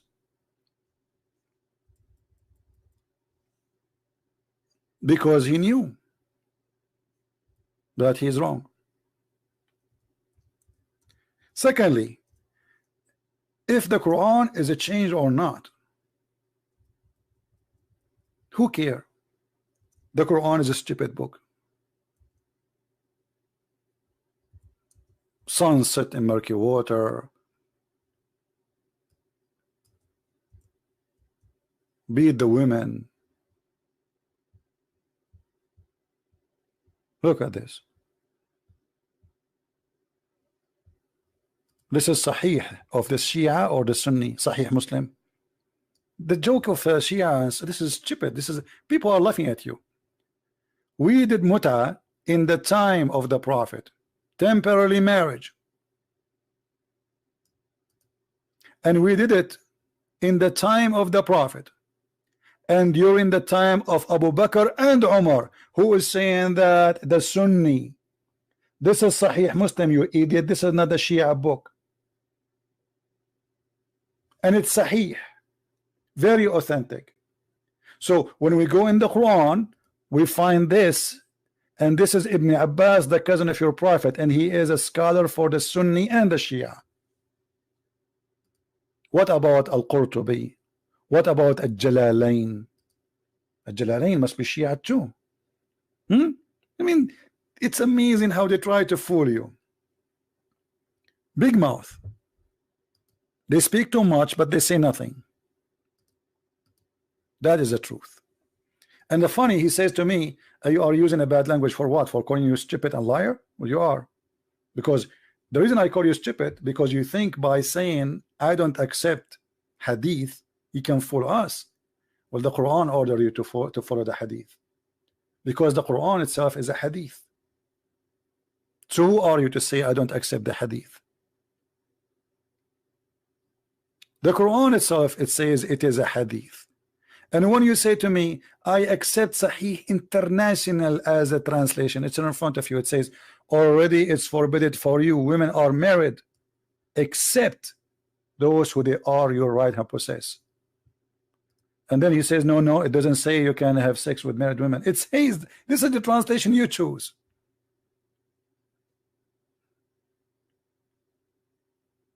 And we can go now to Ibn Kathir, all the Sunni scholars. Not a single one of them agree with you. You know why? Because you are a liar. This is why you choose not to choose any of the scholars. Which scholars you want to read from? Shall I go to Ibn Kathir right now, live on air? In English? Are you going to say Ibn Kathir is a Shia? I think you will. This is the only way to escape. Ibn Kathir is a Shia now. Hey, Ibn Kathir, are you Shia? Yes, I'm a Shia today. I converted to Shiaism today. Let us see what Ibn Kathir he will say. Yeah, the Ibn Kathir must be Shia too. Al-Qurtubi must be Shia. Al-Jalalain must be Shia. Al-Tabari must be Shia. Al-Baghawi must be Shia. All of them, they are Shia, brother. Here we go. And you say to me, no, it's not about having sex with married women. Read it. Liar, idiot. Those you acquired them from war, they came to the Prophet, says, should we have sex with them without marrying them? Even do we have orgasm inside? You know what I'm talking about. He says, yes, you can do that. Shall we stay like, you know, we do like you know, like we have sex without coming in? He said, no need that. So Muhammad, you don't care even to know who is the father. Read it. And this is Sunni book. We capture some women from an area of Atwas who were already married, and we dislike having sexual relationship with them because they already have husbands. So the Prophet, he gave them this verse. Liar, idiot, stupid. Stupidity is ashamed of you because you are not stupid enough to join. You are more than stupid. You are like mentally ill. And then here, let us see about the muta. So with those among you who have enjoyed, give them require do, means to enjoy sexually, surrender to the blah blah blah blah blah blah. And then he says, read, you idiot. This is Ibn Kathir. So those among you who have enjoyed them, give them. They require do, was revealed about the mut'ah marriage. A mut'ah marriage. This is why you don't want to read the scholars, and you claim, lying, that the scholars agree with you. You are a fraud, like your Prophet. Do you see it, how we prove it easy? So why you are lying to yourself? You only talk about hadith. I'm not talking about hadith, you idiot. This is the Quran. This is hadith now. All this time we are reading this verse and this is hadith now.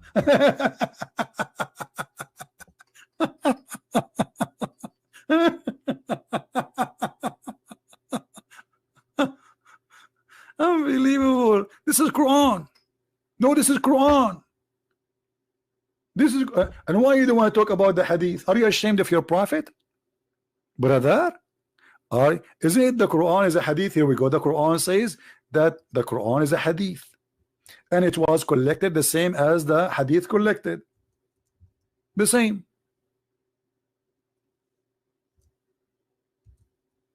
All the Quran is a hadith. Here we go. Chapter 4, verse 42. Quran is a hadith.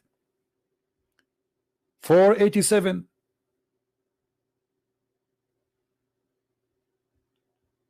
Read and love. Huh? And actually, we will show you a verse where it says clearly that the Quran is the best of the hadith. All of these verses saying the word hadith. All of them, they are talking about hadith.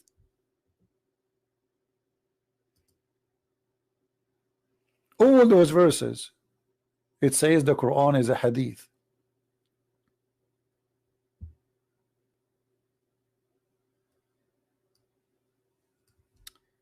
Ignorant.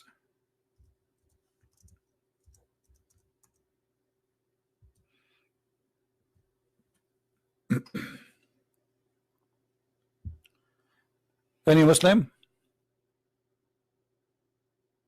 No, hadith not mean saying. Hadith is a speech mention.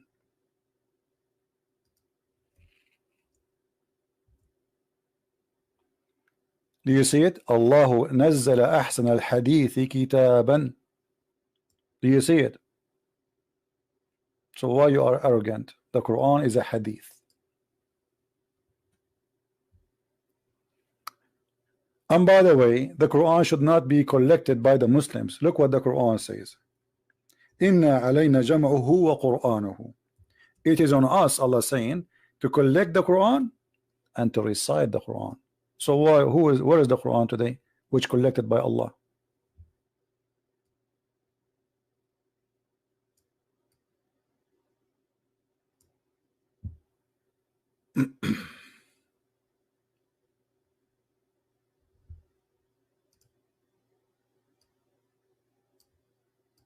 Wrong verse. Here we go.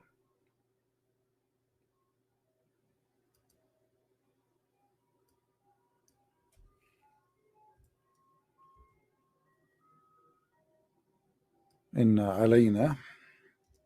The search engine is stupid.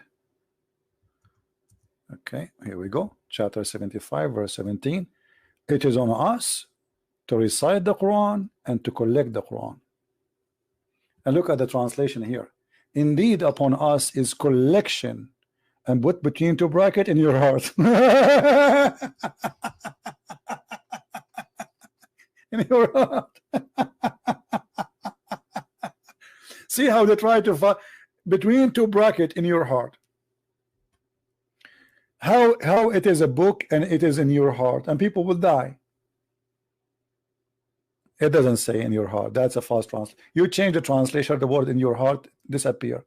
Why? Because it's a fraud, as usual. What is in your heart? Huh? Just change the translator. Liars. There is no honesty. We believe all people born Muslim. That's another stupid. I agree with you. All Muslims are born Muslims, because when you are a Muslim, you know, when you are born, you eat even your poo-poo.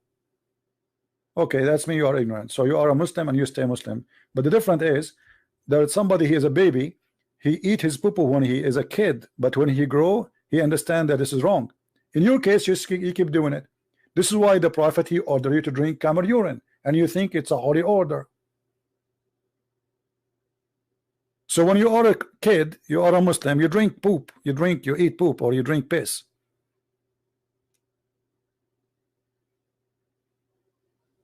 That is the truth. And by the way, everyone is born as a Muslim. Correct, guys? He just said, Muhammad, he said, but this is in the hadith. So he don't want me to talk about the hadith, but they quote the hadith for me. And as long everyone is born as a Muslim, so why a newborn baby he will go to hell? Look at this hadith. You just said something very important.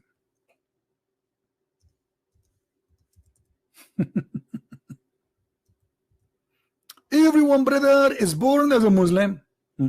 Aisha and Muhammad, they went to a funeral, and a child from a Muslim family of Al-Ansar, he died. He said he will be, this child, he will be a bird from the bird of paradise. Muhammad, he says, might be otherwise, he might go to hell. So how a child, he is born as a Muslim, he die as a Muslim, he go to hell? Explain to me. I will tell you why. Because Muhammad obviously is a fraud. He contradict himself. This guy not only born from a Muslim family, as you said, everyone is born as a Muslim. So okay, he's a child, he never commits sin. He did not even reach the age of sin. Look what Aisha, she said.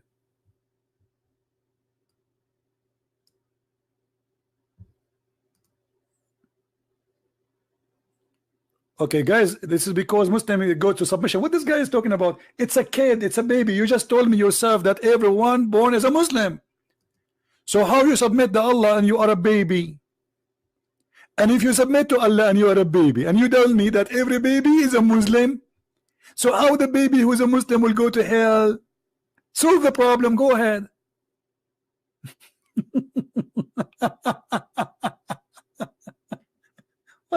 What a stupid cult. A brother and sister, every person is born as a Muslim. Okay, this guy, he is born as a Muslim. There is separate taste after life. Guys, there's a taste after life for the baby. They will take the baby to nightclub and they will say to him, do you like to drink camel urine or you like to drink whiskey? If he accept whiskey, he go to hell. If he accept camel urine, he will go to heaven. And just go. Let your dad talk to me, idiot. After life, there is a test for a baby. Have you ever heard of a stupid cult like this? After life, the guy, he die. But isn't it the Quran says that Allah will judge you until your last breath, and then after that there's no, that's it? This is against the Quran, you idiot.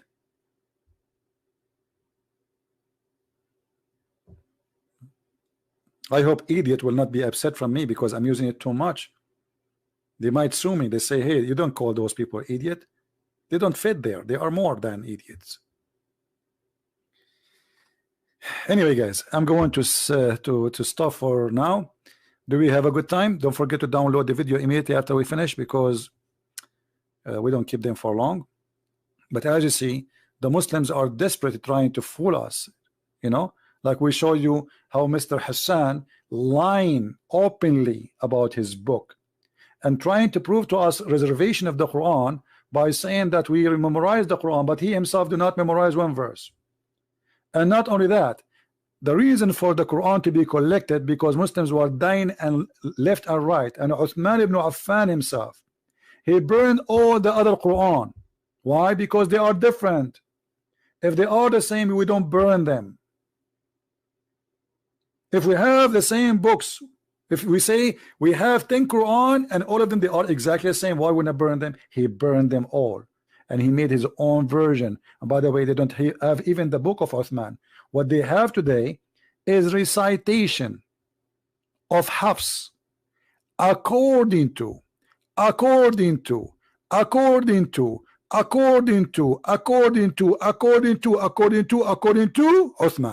according to Muhammad. They don't have a book.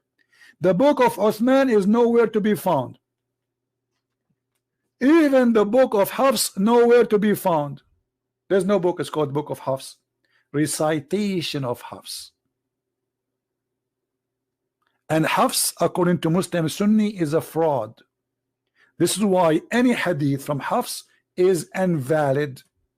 Why? Because he is a fraud. So how you accept a person you accuse him to be a fraud to give you the book?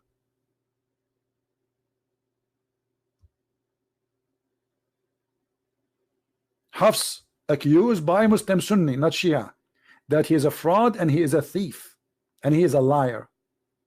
If I type right now in Google, give me a second, in the front of your eyes, just to show you what the Sunni they say about Hafs.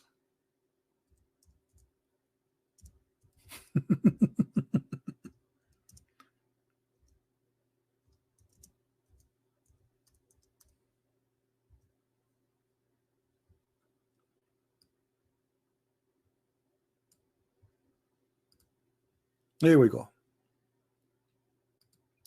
This is a website. It's called Ahlul Hadith, the people of Hadith, Muslim, Sunni. All of it is people, they are Sunni, and they are quoting for you how many Islamic books.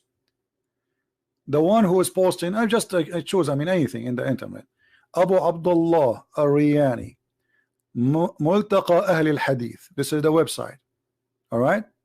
It says, oh, you know what? Let me translate the page for you to English. Why I want to do that? I mean, where is translation? Doesn't appear. I think I have to use Google.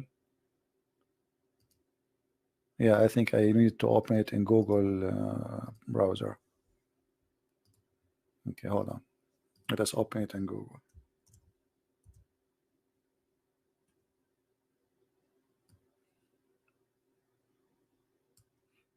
Translate to English. Here we go. And let us zoom in a little bit and look at this disaster, what the Muslims they say about Hafs.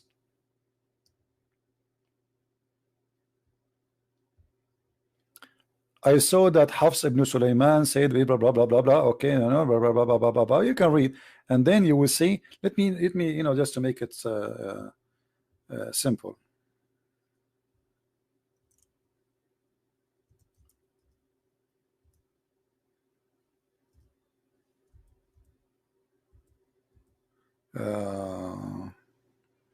What we will search for, hold on, just to avoid reading all of it.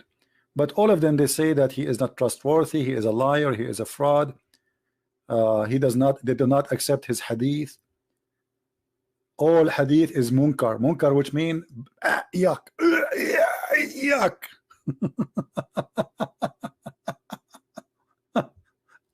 All the hadith are not only da'if, actually this is not a great translation, it's rejected. And he said does not write his talk, don't write his talk because he's a liar. He's not like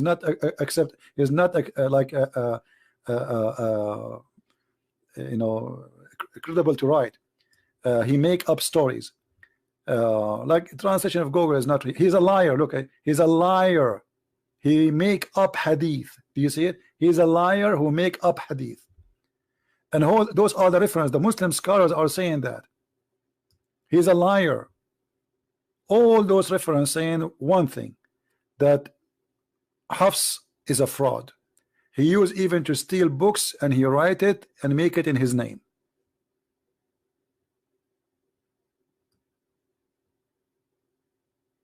Do you see it? This is the one you are reading the Quran from. He's a fraud according to the Muslim Sunni, not the Shia.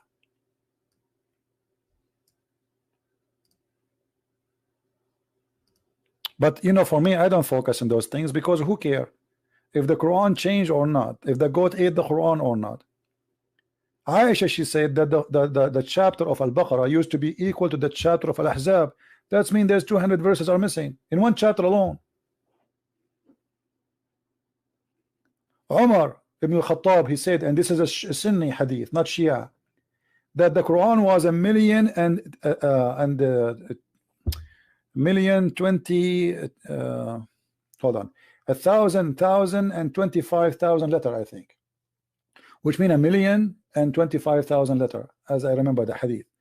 But what we have today is not even 20%. So where are they? But I don't care really if the Quran is gone or not. The Quran today is stupid. What about you? You prove to me that the Quran we have today is not stupid. God who think the sperm is coming from a sperm of a woman when women, they don't even have a sperm. From the chest of a woman. From where? From the location of the necklace. That's what we care for. The Quran is corrupt. The Quran was not. That will not change anything. But I don't waste my time. My friend, you were born as a Catholic and you used to be the Pope. I know all this game. I know it. You know what? Why you don't call me Mr. Catholic who was born as a Catholic? Just to get you busted. All Muslims who they claim, they come here, they say to me, I was a Catholic. Nobody was a Protestant and nobody was Orthodox, because in Islam they consider number one enemy to them is the Catholic. Everybody was a Catholic. Even the Mother Teresa, she converted to Islam. By the way, the Pope who died last year, he became a Muslim. Stupidity. We laugh at you. Once I went to a Muslim chat room and I paused there. I said, hey guys, the Pope and his mother-in-law and his third wife who passed away last year, they converted to Islam today. The admin in the chat, he said, Allahu Akbar, Allahu Akbar. Stop guys, stop the text, stop the text. Look what this brother is saying. Look. The Pope mother-in-law who passed and his wife who passed away last year, they converted to Islam today. Allahu Akbar. Stupidity. I just said who passed away last year. And the chat room went so crazy. Allahu Akbar, Allahu Akbar, Takbir, Allahu Akbar. They don't have a brain. Just say to them a Catholic who converted to Islam, because this is their enemy. She passed away last year, and then one of them, he says, brother, he says passed away last year. How this happened? So they I bounce him, brother, bounce him, kick him out of here. He's making fun of us. But it was too late. Stupidity. All of them, they used to be Catholic. By the way, we have the sons of the founder of Hamas, one after one, leaving Islam. Don't you know? We have millions of Kurdish and Persian and Arab are leaving Islam. Don't you know? We have the Prophet wife who left Islam. Don't you know? Isn't it true that the Prophet wife who left Islam and she became a Christian? Imagine. The Prophet wife, she left Islam and she became a Christian and she married a Christian man. The Prophet wife himself.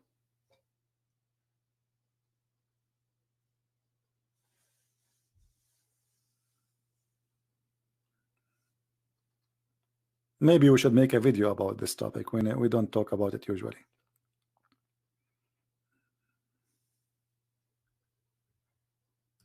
Any Muslim? Mayday, mayday. A Muslim is texting me in Skype.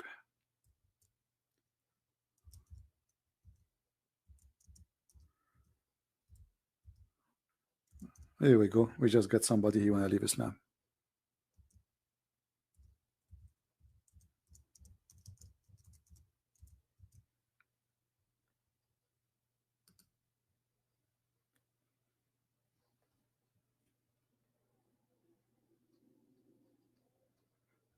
All right.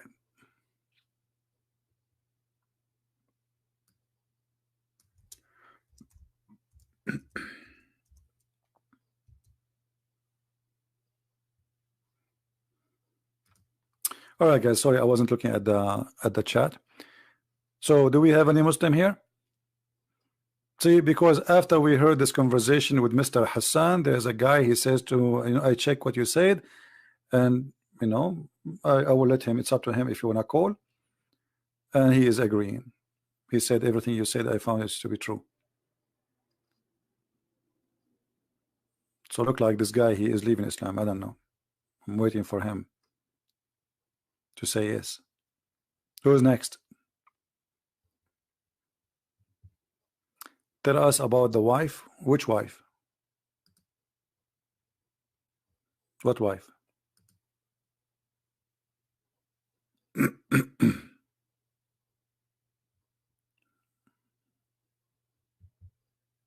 You mean the wife of Muhammad who left Islam?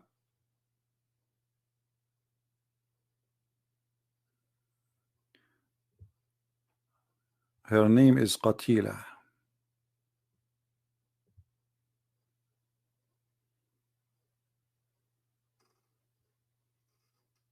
She left Islam and she gave Muhammad a big she married his enemies.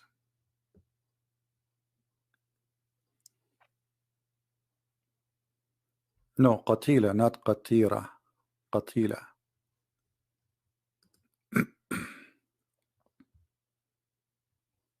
قتيلة بنت قيس بن سعد قتيلة بنت قيس. Her grandfather, I think his name. Anyway, from the tribe of Kinda.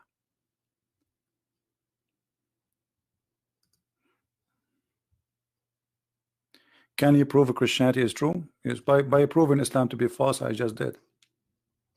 Because that's mean, you see, Muhammad already agreed that Jesus is a prophet, right? And you believe what Muhammad said, correct? Okay. And Muhammad, he says that Jesus is right now in heaven. So already I do not need to prove to you that Muhammad saying that Jesus is in heaven and he is a prophet. So what is left? To prove to you that Jesus is God? Well, he's in heaven. Everybody is dead except Jesus in heaven. So if you believe in what Muhammad said to you, which I don't believe in what he said to me, that alone is enough to prove that Jesus is God. Why need to prove to you anything? If you believe that Muhammad was saying the truth, that Jesus, he made people who are dead coming from the ground, and he breathed into the mud, which means he gave life from his breathing, that's mean he's God, because this is how God he create. The proof that the Christianity is true is in your book.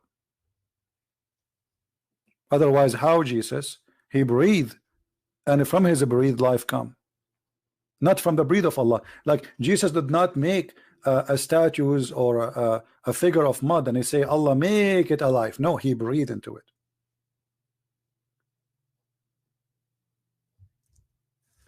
The Muslim then they say, oh, it says that by the will of Allah. Who care? This is your claim.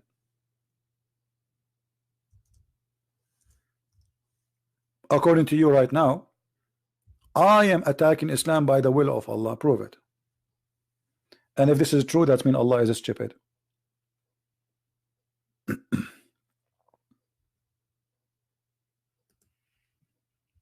This is your Quran.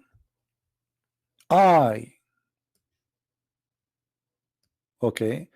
The Quran says that those are signs which Allah support Jesus with. I have come to you with the signs, and I make for you out of the clay as if it were a figure of a bird, and I breathe into it. You see here, they don't take that. They took the I off. Change the translator, you will see the I. Just to show you.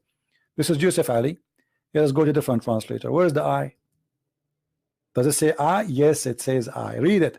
See? Yusuf Ali, there's no I. Here it is I. And I breathe into it and make it a bird. And then they say to me, by Allah leave. Read it in Arabic. Do you know Arabic? So what in Arabic? ورسولا إلى بني إسرائيل قد جئتكم بآية من ربكم أخلق من الطين طير الطير فأنفخ فيه تكون طيرا في إذن الله وأبرأ الأكمه. So, but the funny, you are asking me to read in Arabic, but you don't know Arabic. Idiot.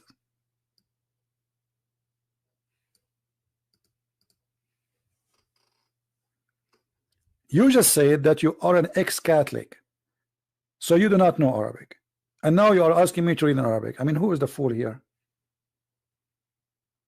Yeah, you know Arabic. Yeah. Call me, Mr. Arabic. You know Arabic. Call me so we can laugh.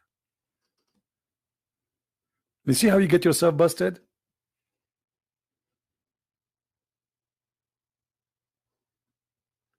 Yeah. Okay, call me. You said you are Lebanese. Okay, call me and I will ask you a very simple question about Lebanon. Call me. A Lebanese who speak Arabic, obviously he know everything. Just call me. Can we take from your time a moment, Mr. ex-Catholic? Not yours.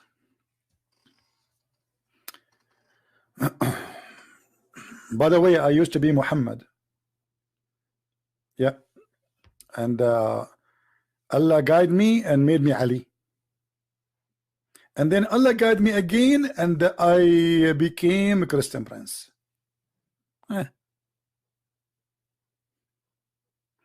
Like Mirza Ghulam, he was married for 3 years and then Allah, he made him Jesus.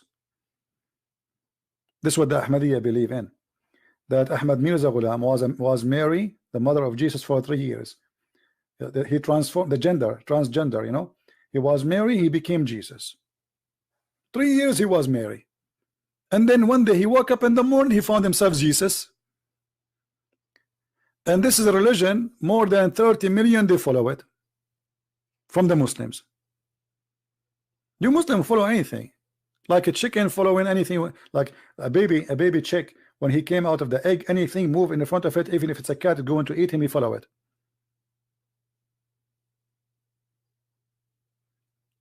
And the funny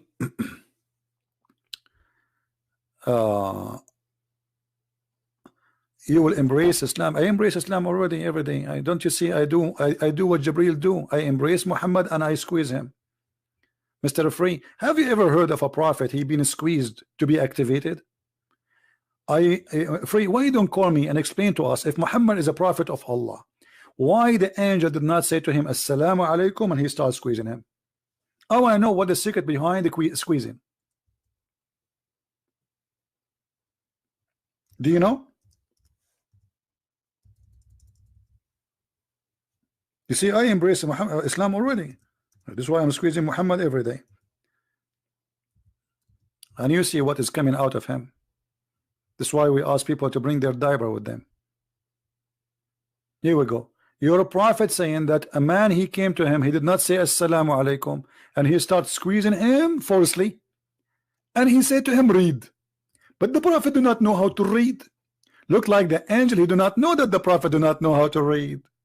So he squeezed him again, and the prophet, he said, I cannot read it. You know, like, and then he squeezed him for the third time. I mean, everything in Islam is a 3. The first thing happened to Muhammad was a 3, but they are against Trinity. Anyone can tell us why he squeezed Muhammad 3 times? Is that in the name of the Father, the Son, the Holy Spirit? And what the angel was expecting from the squeezing to come out? What is exactly the purpose of the squeezing? There is a clear evidence that a human invent gods. Human have invented many gods. Well, you invented Allah. Here we go. You never saw Allah. You have a prophet who tried to commit suicide many times. Look at this, the same hadith. Here we go. And this is Sahih al-Bukhari. The prophet, when Waraq ibn Nawfal he passed away, he became so sad and he intended to throw himself from the top of the mountain many times.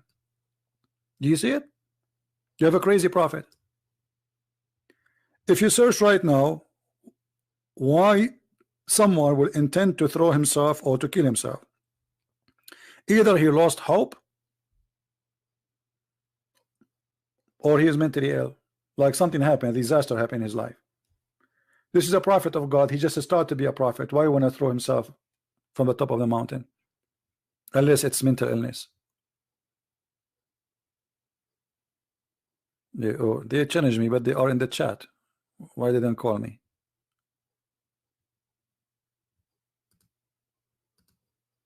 Anyone want to tell us why Muhammad tried to throw himself from the top of the mountain?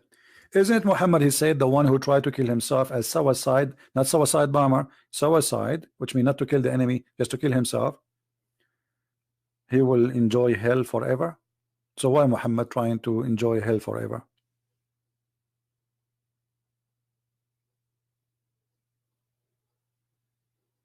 Any Muslim have an answer? And why he's trying to commit suicide? Because Muhammad, he don't believe he's a prophet. Read carefully. Each time he tried to commit suicide, the angel, he appeared in front of him. He says to him, "Oh Muhammad, you are indeed a messenger of Allah in truth." Whereupon in his heart become quiet and he calmed down and he go back home. Second day he come back to throw himself. What a crazy guy. The angel just yesterday he told you you're a prophet. Why you are doing that again? Because he's mentally ill.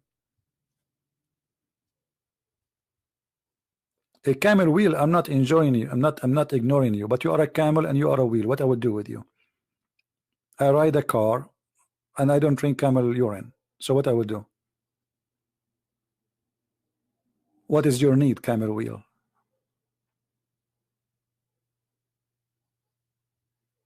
Any Muslim have an answer? And the funny, by the way, I mean, the story here is kind of a drama, because look what happened. Muhammad, he climbed the mountain. This is Muhammad. Muhammad climbing the mountain there again, there again, there again, there again, and the mountain is so high. So like let's say Muhammad is going to Everest, and this is the Everest mountain. Muhammad is doing hiking now. Muhammad, he keep going, keep going, keep going, keep going, keep going, keep going, here in the top of the mountain. And then when Muhammad he arrived in the top of the mountain to throw himself, now Jibril appear and says, you are a prophet. Why you don't say that to him before he started climbing, the poor guy? I mean, you wait until the last moment. And now the poor Muhammad, he have to go down all the way. And then second day, Muhammad, he do the same. He started climbing the mountain. Muhammad now is climbing the mountain. Muhammad now is going up in the mountain. Muhammad now is going high in the mountain. Muhammad is sweating in the mountain. Muhammad is so tired in the mountain. Muhammad, he can't breathe going up to the mountain. Muhammad almost fell down from the mountain. Muhammad hold the rock of the mountain. Muhammad he arrived to half of the mountain. Muhammad now is arrived to the top, almost to the top of the mountain. Muhammad is climbing more to the mountain. Muhammad now is arriving almost there. Muhammad now is getting ready to be there. Muhammad now is there, and then the angel appear for him, says, don't throw yourself, don't throw yourself, you are truly a prophet. Why you don't tell the guy before he leave his home, if this will solve the problem? You wait for him until he go in the top of the mountain, and the poor guy, he lost like 10 pounds every time he go. I can imagine Muhammad became so skinny then. I mean, imagine, put yourself in his shoes, I mean his panty. Climbing the mountain, every day climbing the mountain, and the angel appear only when Muhammad he want to jump. I think the angel he is doing that in purpose. He said like, let him go, let him go. Yeah, climb up, go up. Muhammad, continue. Go. The poor Muhammad, when he arrived to the top, the angel, bingo. Hey Muhammad, Habibi Muhammad, don't jump Muhammad, you are truly a prophet. And the prophet, he says to him, really? I'm a prophet? He says, yeah, truly you are a prophet indeed, brother. And then the prophet, okay, because I thought I'm not a prophet. No, you are a prophet. Okay, what is this? What this is drama is about? You know, an Indian movie is made better. I mean, you watch an Indian movie, from the first scene you know what will happen in the end. Well, Muhammad movie is not even an Indian movie. Look at this. Every day. And then when he come, whenever he come, the period coming of inspiration used to become long, he would do as before. Like, what the heck? This guy, he like it. He liked to go to the mountain. He would, let me throw myself. I want to throw myself. And then the angel come. What is this? I mean, the director of this movie is horrible. Come with the better story. Where is Muhammad? In the top of the mountain. Where we can find Muhammad? In the top of the mountain. What Muhammad want to do? Want to throw himself up, so nobody believe him no more. Muhammad want to kill himself. Muhammad want to kill himself. Let me, I want to go. Okay, let him go. And this is what happened. Muhammad, he say he want to kill himself. He go all the way to the top of the mountain. Nobody follow him. He thought that his family, they will go after him. Please, Muhammad, don't do it. Let us call the FBI to talk to you. Negotiation. What do you want? I want an iPad, and I want iPhone, and I want my internet for free. Otherwise, I'm going to jump. But nobody follow him. Nobody care. Okay, kill yourself. So he go all the way to the top of the mountain. Nobody care. He come back, and he claimed that the angel appeared to him. So down the stairs, he said to him, I'm going to go upstairs. I'm going to kill myself. Nobody care. His wife did not follow him. His family did not follow him. Okay, Muhammad, go. Go, Muhammad, go. Because they knew he's a potato. He will not. He say things nobody. He don't mean it. Okay, Muhammad, just go, brother.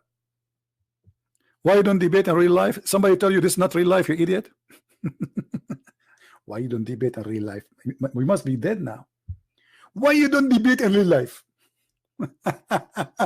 Because if in a computer and I make you do poo-poo, so imagine in real life what will happen.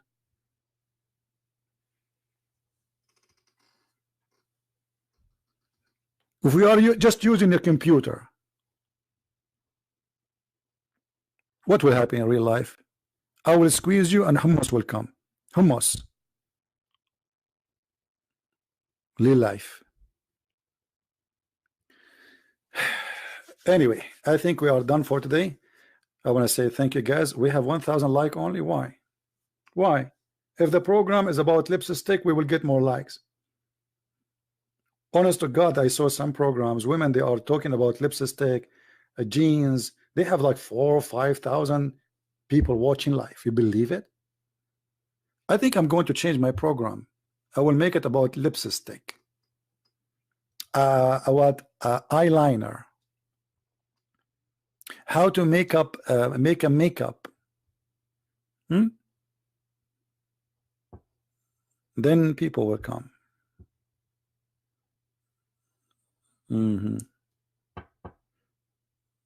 Yeah.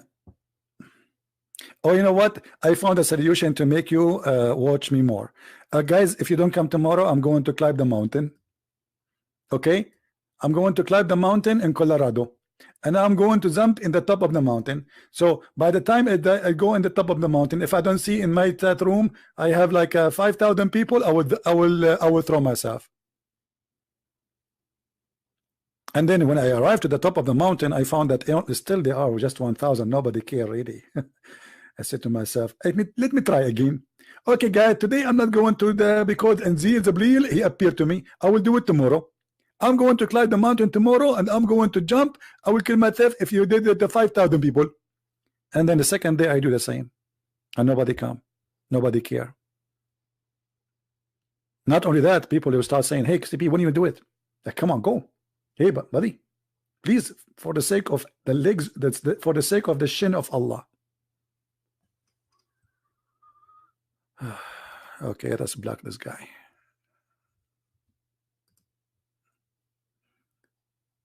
Anyone who will flood the text, we will block you. It's very easy. Take us one click. It takes us only one click. This is how easy it is. Anyway, guys, thank you very much for being here. If you like this video, don't forget to download it before the video throw himself from the top of the mountain. And if he throw himself from the top of the mountain, then it's going to be very hard to put it together.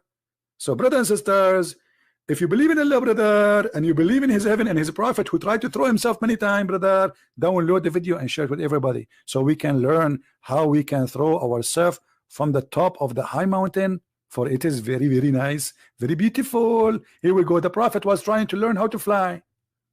It's very much of adventure. Very much. Thank you very much for being here. May the Lord bless you. And we'll see you again. Christ is Lord. Islam is false, and we prove it every day. Take care. Bye-bye.